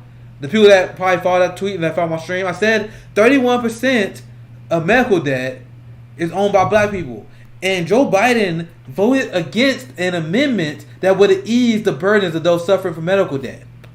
Remember what I said earlier? I said black people pay the most on student loans. Joe Biden fought against an amendment that would make it easier to fight student loans. He fought against an amendment that would made it easier to go after Wall Street fraudster who charged black customers high interest rate. He voted against an amendment for that. And you guys are in the Black Congressional Caucus going to sheep-herd black people to this guy? So he destroyed black people in terms of he used the fascist police state to crush black families with the crime bill, which everyone talks about.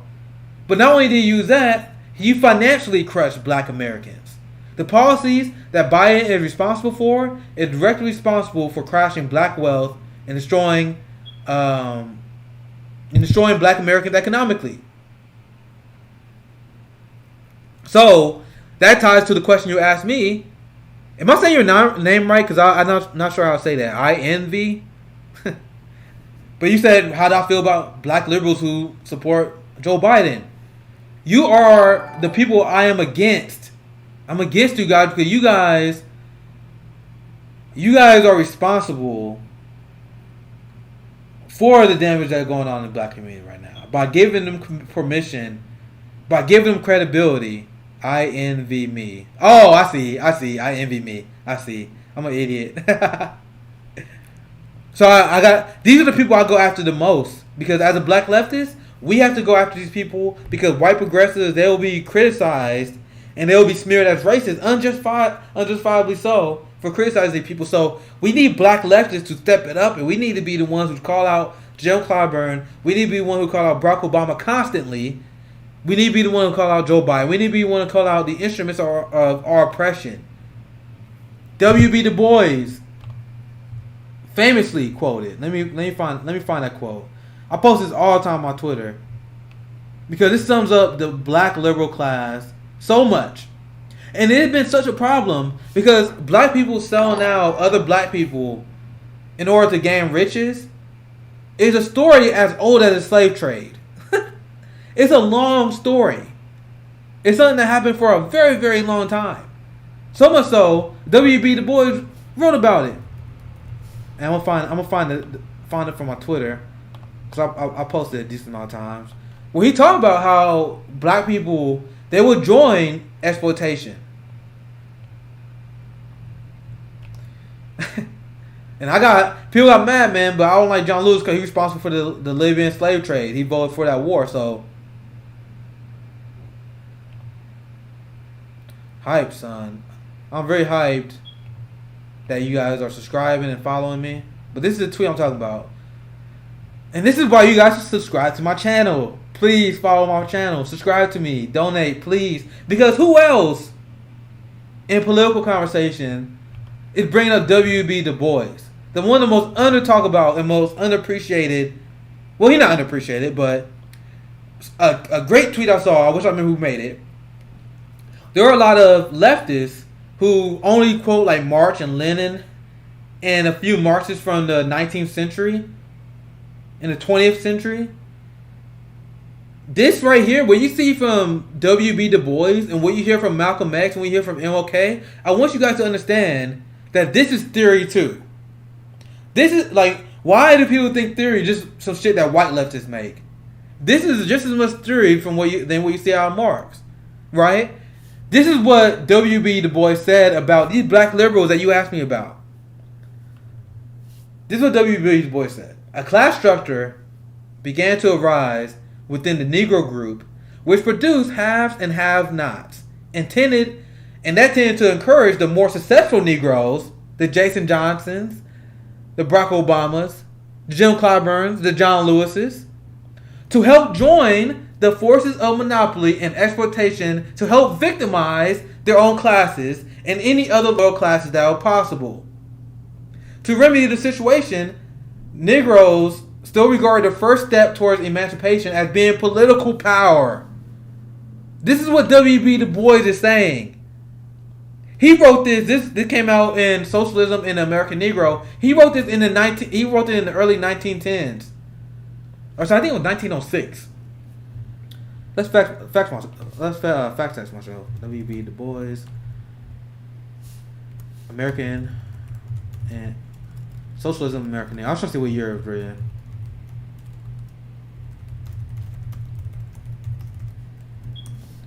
But my point is, W.B. Du Bois wrote about this a long time ago.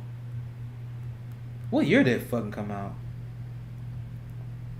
I think I'm way off. What? Let's see, what year did it come out? Release date. I thought it came out way before that. Oh, I was wrong. I'm glad I checked that. It actually, apparently came out in April 1960. So I'm glad I fact checked myself. But anyway, this is something that my point is, this is something that W.B. Du Bois was talking about a long time ago. That's leftist theory just as much as anything else.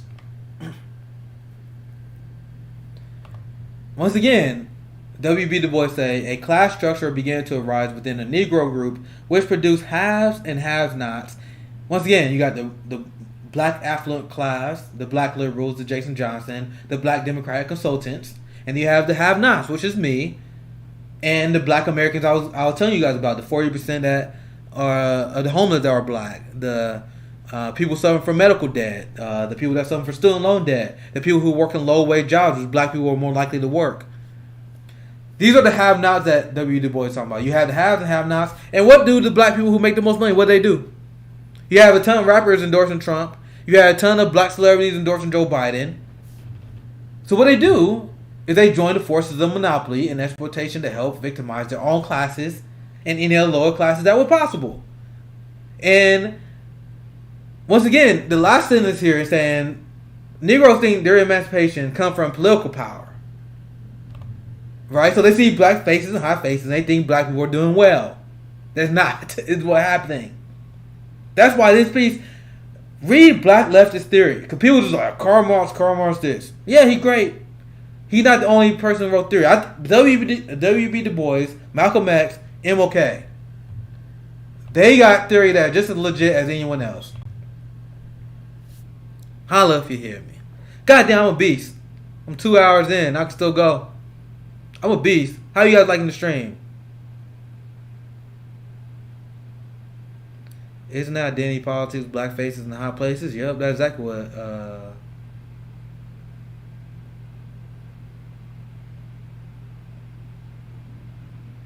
Wait, dude. He said he loses. That loser admitted creed after losing. Dude, Negro was a term in the '60s. What? Negro was a common term used in the '60s, bro. That's not a racial slur. The fuck? Thank you for the follow, guys. Like, all I'm saying is, like, I don't advertise that often, man. But who else do you see quote W.B. Du Bois to criticize Barack Obama? Who else do you see would do that? Black leftists would do that. I would do that. So please support my channel, Patreon. You see their Patreon /Fly.MMA, PayPal Fly.MMA. Because if you want to see this kind of breakdown, because I read Black Leftist Theory, I read Frederick Hampton. You know what I mean? I read MLK and what he actually wrote. I read Malcolm X and what he read. And people want to ask me why I hate the Democratic Party. I hate the Democratic Party because they are abandoning the ideas of our great socialist leaders. And there's like so many. I'm forgetting on top of my head. Like those are like the first five that come to my mind when I'm thinking about my people that influenced me the most: Barack Obama, Angela Davis, Malcolm X, W.B. Du Bois, Frederick Hampton. Those are like the five that immediately jump out to me. Like, who am I missing? Chat. I don't have the best memory, but those are the kind of people that influence me the most. Can any white people in the stream who have conservative family friends tell me why your loved ones don't support Black Lives Matter? That's a great question, man. You dropped some great questions in the chat here today. I envy me. So yeah, if you're white watching this show, leave it in the chat why you don't like it, why they don't like Black Lives Matter, and I can tell you what you should say after that. Frederick Hampton, much love. Yep, love that dude. He's the one that warned about Barack Obama. I want to find when he talk about when he warned about Barack Obama. Dude, I told you at this point, I only planned for an hour show, and I'm 2 hours in. So at this point, you guys are kind of just watching me live react to shit, and we just having fun, bro. I'm a beast. I can do Joe Rogan podcast any day. I'm 2 hours in with no co-host, just ran to y'all. I'm a beast, and I'm not even used to this. I only been doing this shit. I only been streaming on Twitch for like a month. Brain fart. Fred Hampton Imperialist. I'm pretty sure I can find it if I just search that. Because Fred Hampton said we'd have had Negro imperialists, and that's exactly who Barack Obama is. That's exactly who these women of color are. Man, come on, man. Find this goddamn clip.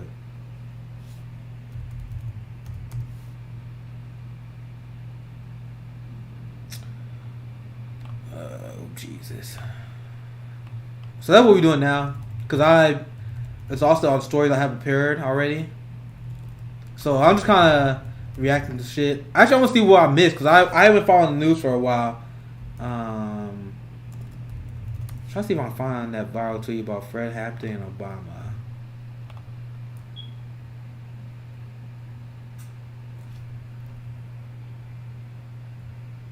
So what I'm doing right now, I'm just trying to find the video. Damn it, man. Oh, there it is. Thank you. Thank you. For the love of God, I found it. And people think I'm unreasonable for criticizing Obama. So let's once again I gotta advertise this segment. Blowing up my Twitter though. Talking about Fred Hampton and some of my black revolutionary heroes. Bro, my Twitter better not complain about me advertising my Twitch. Like, I never advertise. Dude, literally every time I stream, people be like, oh, I didn't know you had a Twitch. I got 50,000 followers. I think I should have more subscribers on Twitch. But hey, that's me. I build up on Twitter, so I'll build up on Twitch too. So, I always said my five, like my big five: Angela Davis, Frederick Hampton, MLK, W. Du Bois, Malcolm X. Those my homies. And you have liberals that pretend that I am unreasonable because I dislike Barack Obama and I dislike the Democratic Party. I learned from my black revolutionary leaders why I will never understand in a million years. And this is the question that popped this whole thing off. Why do black people support neoliberalism? Why they vote for Joe Biden? Why they support the Democrat Party? Because once again, the Black Congressional Caucus and Barack Obama dragged them to the right. They dragged them to the right. And because of that, they don't think better is possible. They forgot that we're supposed to have a struggle so our people can live a better lifestyle. Because if it was up to black liberals, they would be like, oh shit, fuck it. Segregation, Jim Crow, way too hard. We've been unreasonable, bro. We gotta defeat the Republicans or defeat the Democrats at the time. We gotta do. That's what they would say right now. And Jim Clyburn, back then, he'd be one of those, because a lot of people don't know, there was a lot of older black people that was like, I think MLK is going a little bit too far. MLK is whitewashed to hell. People pretend he was popular throughout the entire course of his reign. He wasn't. And I am a Malcolm X Democrat. I am a MLK Democrat. I am a Frederick Hampton Democrat. I am an Angela Davis Democrat. I am a W.D. Du Bois Democrat. Call it leftist, whatever you want to call it. That's who I am. So if you are Barack Obama and you're the Black Congressional Caucus, you're John Lewis, someone who I'm supposed to worship, and you vote for the Libyan war, there's slave markets in Libya right now, and you got Negroes that are treating John Lewis like a hero. He is a war criminal. I don't care what you did in the civil rights movement. He voted against congressional approval needed in order to go into Libya. One of Barack Obama's worst moves in the entire administration, John Lewis is complicit for. You think I'm being unreasonable? Let's see what Frederick Hampton had to say about people like John Lewis and Barack Obama. This is one of my favorite clips ever. And this sums up my existence in a nutshell. With no education, you have neo-colonialism instead of colonialism, like you got in Africa 9, like you got in Haiti. So what we're talking about is there has to be educational program. That's very important. As a matter of fact, it's so important for us that a person has to go through 6 weeks of our political education before he can consider himself a member of the party, able to even run down ideology for the party. Why? Because if they don't have an education, then they're nowhere. You dig what I'm saying? They're nowhere because they don't even know why they're doing what they're doing. You might get people caught up in the emotionalist movement. You understand me? You might get them caught up in because they're poor and they want something. And then if they're not educated, they want more. And before you know it, they'll be capitalists. And before you know it, we have Negro imperialists. You know it, they'll be capitalists. And before you know it, we have Negro imperialists. Before you know it, they'll be capitalists and they'll be Negro imperialists. Now let me ask you. Did you hear about this guy throughout high school? I didn't. Did people talk about this guy at all? And people act like I'm delusional because I break down the problem that Frederick Hampton's called out from the very beginning. Right? That we have literally Negro imperialists. Barack Obama has been summed up better in this clip than anything I've ever seen. And black people love him. Black people love him in the Democrat Party, and when the Democrat Party and Barack Obama is literally neoliberal ghouls who created slave markets in Africa. They went to our homeland and created slave markets. And you guys think I'm unreasonable because I don't like the Democrat Party. When I say they, I mean all the liberals that block me. You guys realize I've been blocked by 4,000 liberals on Twitter, right? For what? I promise you I don't troll. Anyone want to follow me on Twitter know I don't troll. I get blocked on Twitter literally because I'll bring up shit like this. I will bring up shit like this, and then people will act like I'm beyond the pale. The fuck? Our politics is so bad. That's what it is. I love listening to. It's only 40 seconds. Let's listen one more time. This is with so. With no education, you have neo-colonialism instead of colonialism, like you got in Africa 9, like you got in Haiti. So what we're talking about is there has to be educational program. That's very important. As a matter of fact, it's so important for us that a person has to go through 6 weeks of our political education before he can consider himself a member of the party, able to even run down ideology for the party. Why? Because if they don't have an education, then they're nowhere. You dig what I'm saying? They're nowhere because they don't even know why they're doing what they're doing. You might get people caught up in the emotionalist movement. You understand me? You might get them caught up in because they're poor and they want something. And then if they're not educated, they want more. And before you know it, they'll be capitalists. And before you know it, we have Negro imperialists with no education. That is so brilliant, man. So brilliant. Jesus. So, what he's saying there, because of propagandists like Barack Obama, John Lewis, and because the Democratic Party constantly slashing education and we are being propagandized by our own government, that's how we got Barack Obama. Our education was so fucked. We've been hit with so much propaganda. Our black liberal class sold us out so much. We got Negro imperialists. We got Negro capitalists. I tweeted earlier today, you're not anti-racism if you're not anti-capitalist. Because as I mentioned before, 30%, 31% of the homeless population, 31% of the people who hold medical debt is black. 40% of the homeless is black. 40% of the homeless is black when we're 13% of the population. 2 out of 5 black businesses closed. A rate which is like 4 or 5 times higher than white businesses. This is an inherently institutionally racist system. So if you're one of them Negro imperialists, if you're one of them Negro capitalists, we are not on the same side. And I'm not going to give up on you because I think we can win these people over. Because at the end of the day, you guys got to remember, we are a generation of black leftists, young black leftists. Because despite the propaganda, Bernie Sanders won the youth black vote. You hear me? Despite the propaganda, Bernie Sanders won the youth black vote. We are a generation of black leftists being led by Jamal Bowman, by Charles Booker, Nina Turner, Breonna Joy Gray, Angela Walker. The list goes on and on. Mondale Jones. I can go Corey Bush. Ilhan Omar. I can go all day. I'll stop it there before I rant and rave.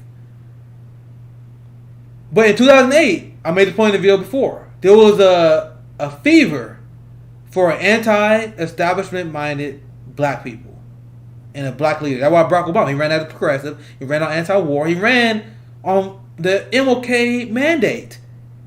Barack Obama literally ran on the mandate given to him by Frederick Hampton and MLK of ending the wars. And now he got people not even talking about that shit. That's why that clip by Frederick Hampton is so important. Another question, do you think Nina has a shot in 2024? It's going to be harder now that Trump lost. You know why I say that? Because now centrists, they said post-election, and they said they're going to say in 2022, and they're going to say in 2024. Why? How we defeated Trump? We defeated Trump because we got Joe Biden in. And you already have people, despite all polling to the contrary, all the exit polling to the contrary, they say that Joe Biden won and Bernie Sanders would have lost against Trump, even though we got all the polling that showed the opposite. And Joe Biden became an electoral juggernaut because the number one thing people said they was voting for this election was who can beat Trump. So what did the media do? The media repeated constantly, over and over again, that Joe Biden is the most electable candidate in the race. Over and over again. Billions of dollars of free advertisement. They repeated that line over and over again. So what happened? You have the exit polls show that Democrat voters support Medicare for all en masse. Exit poll for the general election shows 72% of American people support Medicare for all. But they voted for Joe Biden. Why? Because, once again, the media and Barack Obama are kingsmakers. So Kamala Harris is unpopular right now. She only had 1% of the black vote before she had to drop out. But look at the propaganda pushed towards her right now. Imagine it for a course of the next 4 years. And then you had the corporate media saying the only reason we beat Trump because of Kamala Harris. Kamala Harris already defeated Trump. So when Trump runs in 2024, why would you risk anything else other than the person that already beat him?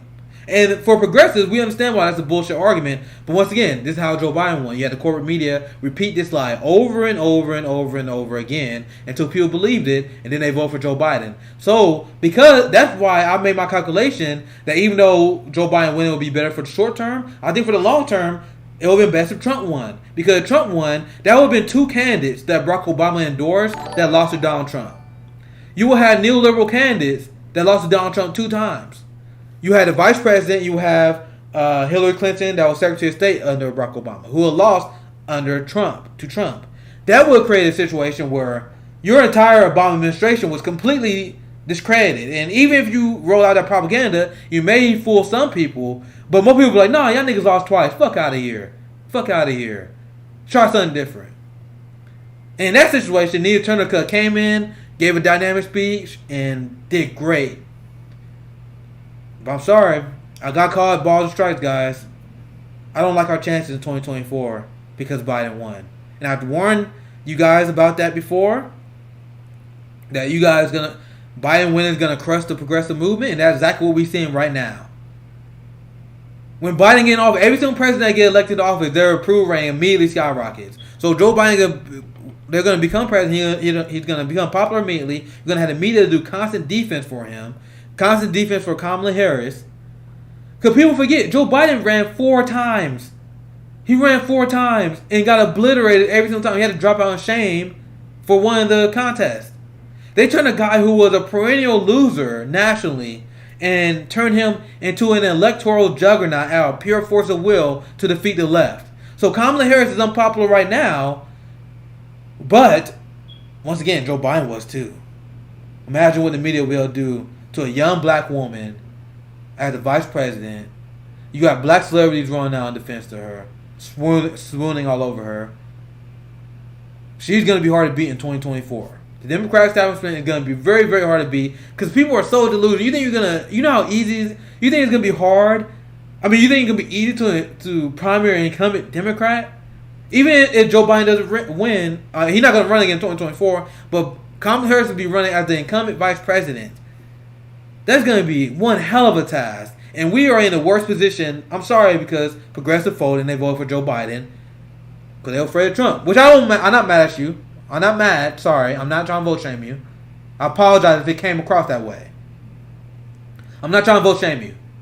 But you guys put us in a harder position to win because you guys gave the moderates and you gave the centrists the electability argument that they were desperate for. Now they have it. They're going to run it on 2024. When Trump runs again in 2024, they're going to say, we beat him, so why will you risk it on anything else? So that's how I feel about 2024. I'm not one of the people. I know a lot of people that say that I was optimistic about 2020. I was like, oh, Bernie Sanders is gonna win. We're gonna sweep the nation by storm. I don't know, bro, because things are as bad as I think that things could be. Economic collapse, pandemic, people don't have health care, and they still have been radicalized against the Democratic Party. So how the fuck are we gonna radicalize against?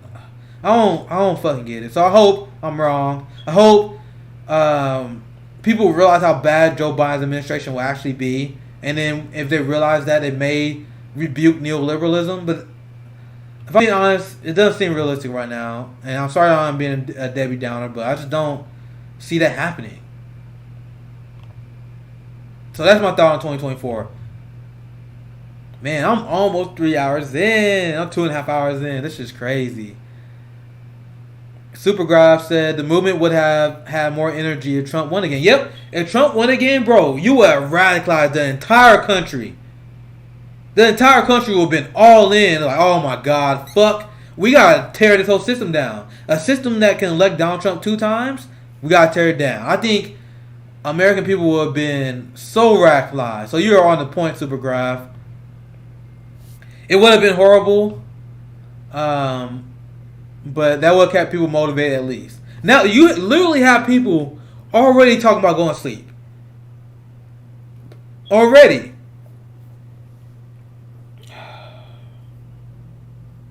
Man, 2.5 hours. No one else. I'm a beast. 70 million still vote for him anyway. Yeah. Our countries are like, people know, like, that's the non-voters, man. I wish we can get the goddamn non-voters out. Because I talk to these people who don't vote. They don't vote because they hate the system. So our path to victory is not picking up right-wingers. It's picking up these people who don't vote. Why don't you vote? That's why I was so good at canvassing when I was in South Carolina. I would go in South Carolina. I'll flip people to Bernie because I was like, what? My question is, what is it about the government that you don't think working for you? Why do you... People ask me how I was so good at canvassing, how I was able to post on the tweets about me flipping people. So if you didn't know...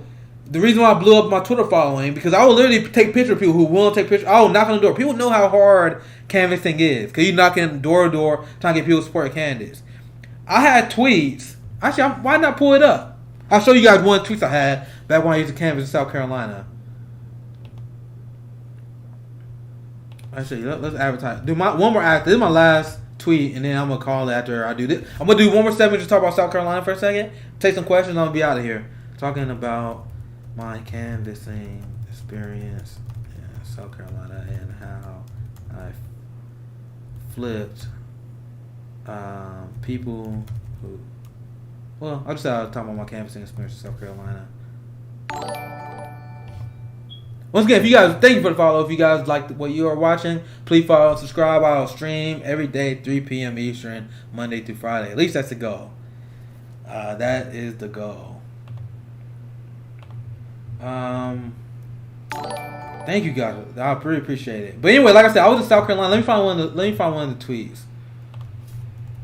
Oh, let's see. Because this is what I would do, and this is how you win non-vote. This is what we got. This is what we have to do. I'm just trying to find one of the pictures.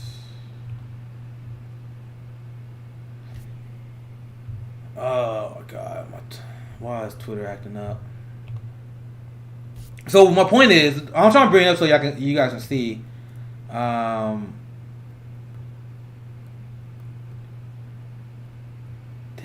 where the fuck is one of them? Dude, but I was given tweets in barbershops. I mean, I was giving speeches in the barbershop. I tweeted about that before, and that did pretty well. Cause people were like, God damn, we actually doing the goddamn thing. I talked to a remember we were just talking about Frederick Hampton and how propaganda will influence the minds of voters. I was giving speeches in black barbershops on behalf of Bernie Sanders, and all of them went great except one. There was one time I talked in the barbershop, and there was this old man who was a Biden supporter who got upset because I was pushing socialism, and he was so misinformed that he legitimately didn't even know that MLK was a socialist. We got an argument, bro, and he was like, saying too, like, how dare you, young man, you don't know the horrors of socialism. And I was like, bro, you know MLK and Malcolm X was a socialist? And he was like, what? He was like, no, he wasn't. I was like, oh, you fucked up. I pulled up an article from Katie Hopper that she wrote of the 11 most anti-capitalist quotes for MLK. I pulled it up, and he didn't even want to read it. He left in the debate. He rage quitted the debate. I tweeted about that. Fuck, man. I'm multitasking, but I need to focus on finding this tweet that I'm looking for. Road to SC. I was posting a lot of these under this hashtag. I'm trying to see if I can find. God damn it. Because it was in February. So I'm trying to find some of those. pictures I was talking about. Cause this is me during the last day where we was canvassing. You see me? Bro, I'm cold as fuck. I was cold as fuck right there. Yeah, that was the last day I was canvassing there. I'm trying to show you. God damn it. God damn it. But it was funny that argument. He's at school. That man.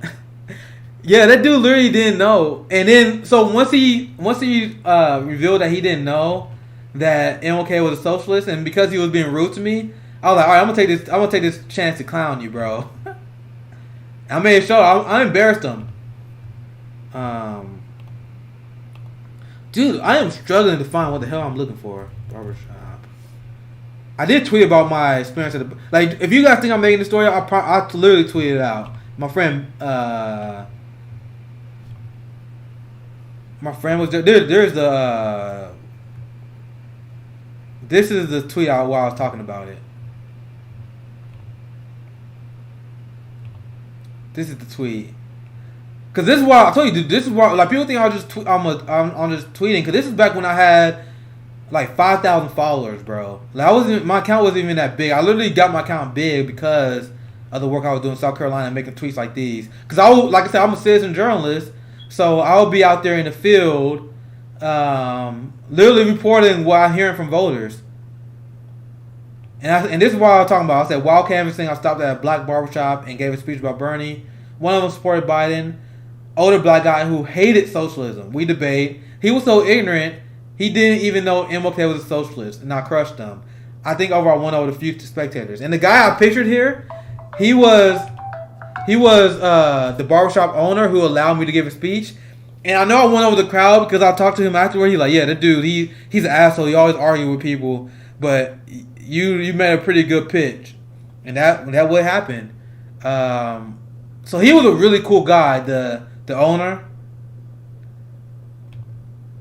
and we posed. We took pictures after that. So that's what I talk about. Like the guy in the picture was the owner. He welcomed me to speak. Yeah, he did ask me who I think had the best shot of Trump, and I'm in my electability argument. I won him over with that.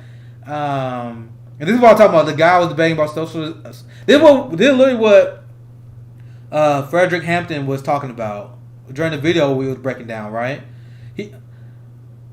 Like our education is so important, and fighting propaganda is so important because we get Negro capitalists or we get Negro imperialists.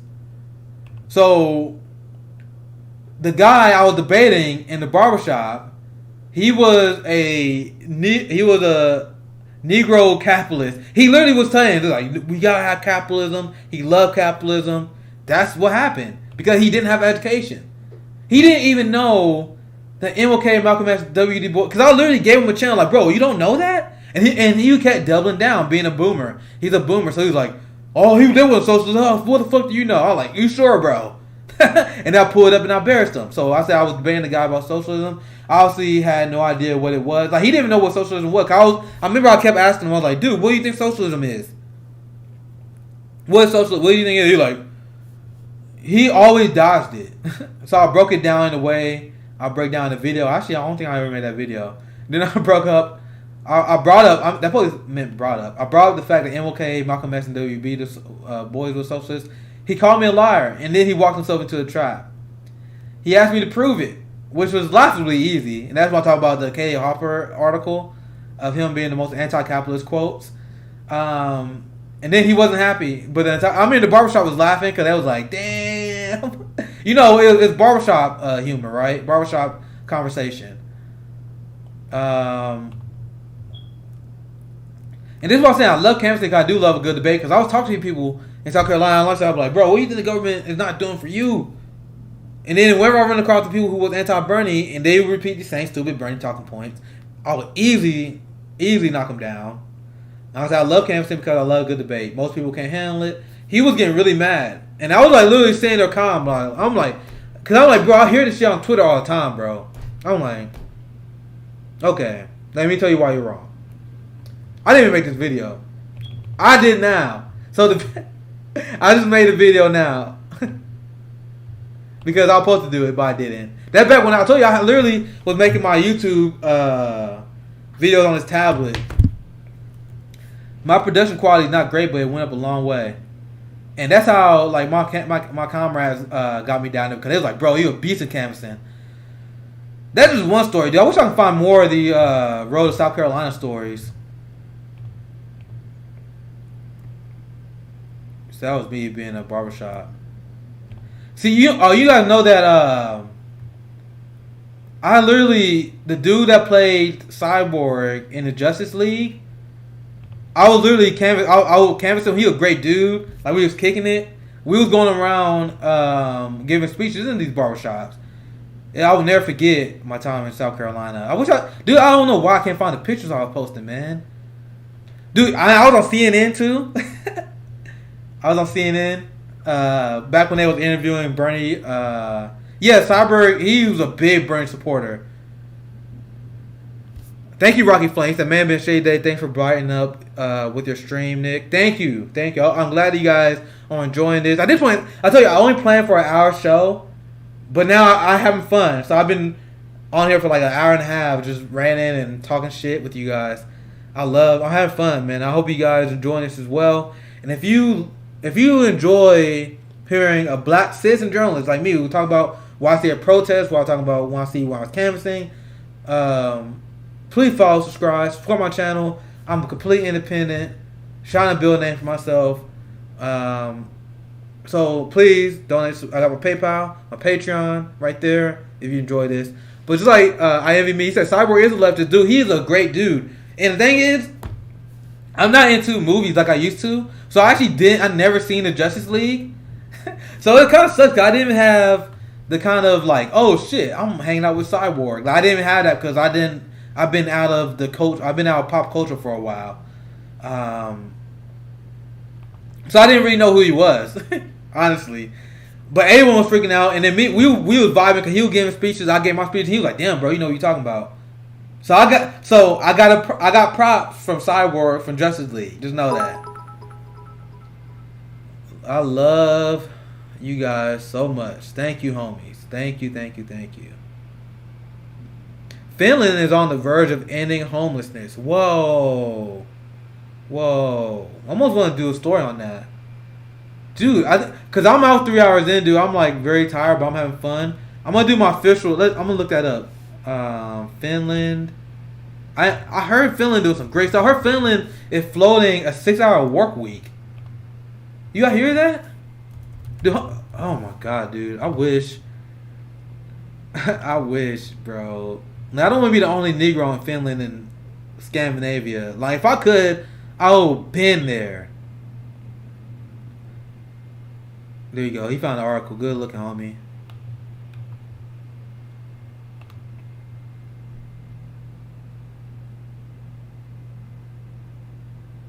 Let me pull the article up. I'm gonna do actual, like I said, I plan on streaming tomorrow at 3 p.m. Eastern. So if you've been watching this and you enjoyed my stream, check me out there. But let's break this down, bro, because I'm so jealous of these Scandinavian countries, these people who don't live in a failed state. Like, can you imagine not living in a failed state? Actually, I'm gonna tweet out the Finland story. I said the other one would be on Live 7, but this one be talking about Finland ending homelessness.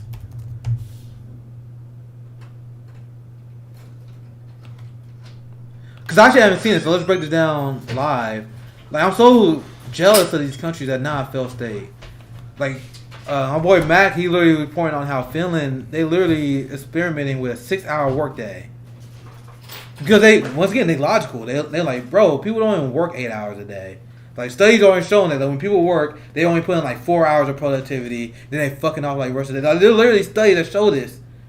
So 8-hour workday is completely useless. It's just another way for the ruling class and oligarchs to control our lives, keep us too tired so we can't protest. Like, it's just very simple reason why they want to have us overwork. Because that's the reason behind doing that.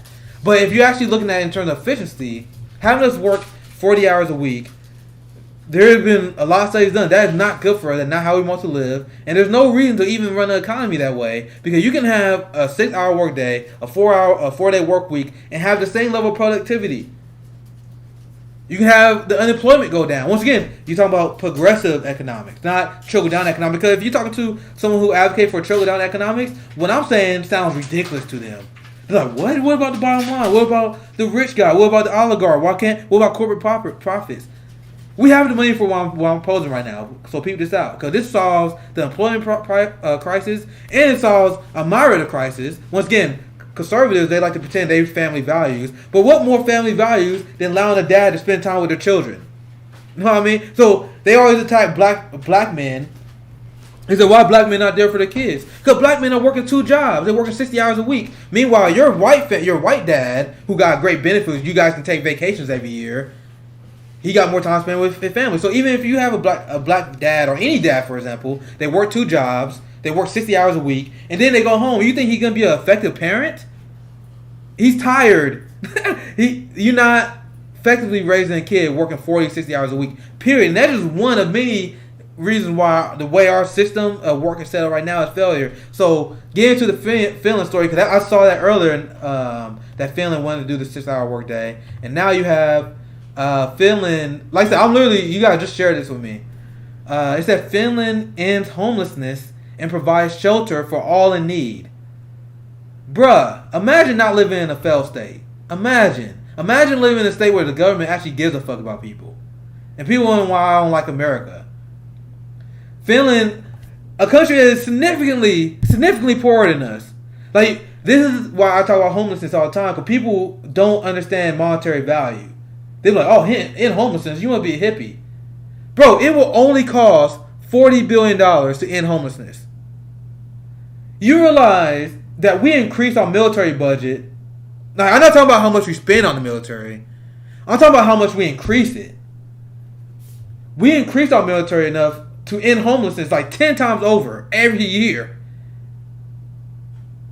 And Democrats don't think it's possible. So ask yourself, are Democrats our team? Are they our ally? When they lie and they gaslight you like this? Finland end homelessness and provide shelter only. Let's dive in. You guys share the story with me. This will be our last story. Might take a few questions. In Finland, the number of homeless people has fallen sharply. The reason, the country applies the housing first concept. Those affected by homelessness receive a small apartment and counseling without any preconditions. 4 out of 5 people affected thus make their way back into a stable life. So as a libertarian socialist, once again, I tell you guys, I'm all about show me a policy, does it work, and how we should do it. This policy works. So what's the argument for not doing that? Especially when it only costs. Actually, there are studies actually shown that actually fighting homelessness, because California, the Democrat-ran city, like, people love the Democrats so much, but the Democrats, they ain't in charge of California, they in charge of New York, the areas that got the highest amount of homelessness crisis. And then you got Democrats who literally spend money on anti-homeless infrastructure. And there were studies that shown that you will actually save money if you just get, they spend more money fighting homelessness than they would just giving them an apartment. If you just pay for a small apartment, you don't have to do counseling like Finland. Like, Finland is doing counseling plus the apartment. You can literally just pay for the apartment and you will actually save more money. Let me see if I find the study so you guys see what I'm talking about. I read that a while ago. Cause that's pretty much, I'll do a more comprehensive breakdown of this article. Like I said, I just saw this when you guys linked in the comment here. Damn, dude, there's a lot of information. So check out the stream tomorrow, 3 p.m. Eastern. Because I'm going to because this is a very elaborate article breaking down how they did this. So let me see if I can find a story about, so I can show my source. Homeless, this crisis, save money. Dude, I don't know where to search to find it, because it's been a long time since I've seen an article. Yeah. Yeah, they did this. Like, I think this is the study I saw. It said study data show. Damn, I lost it. Study data show that housing chronically homeless people save money and it saves lives.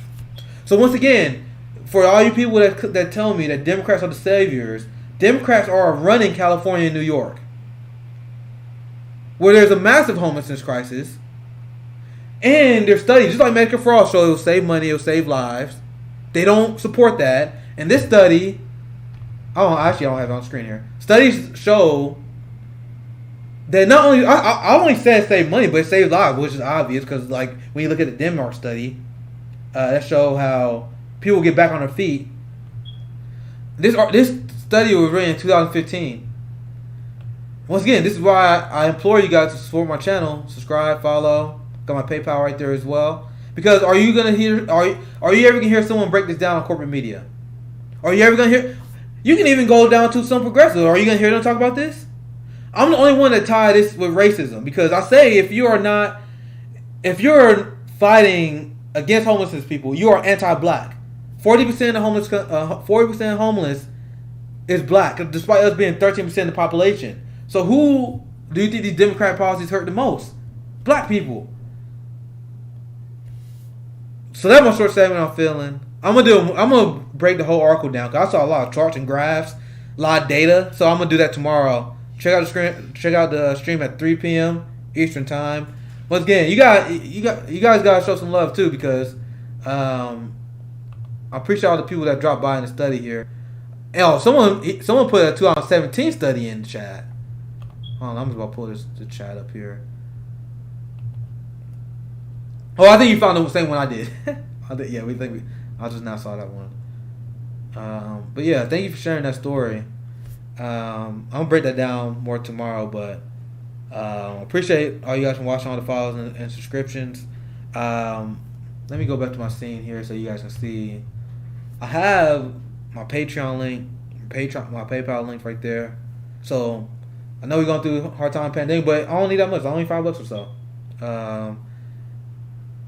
It goes a long way. I got my YouTube there, so if you jumped in the stream late and you want to watch the whole stream, I have the whole stream replay will be on my YouTube as well. And I appreciate you guys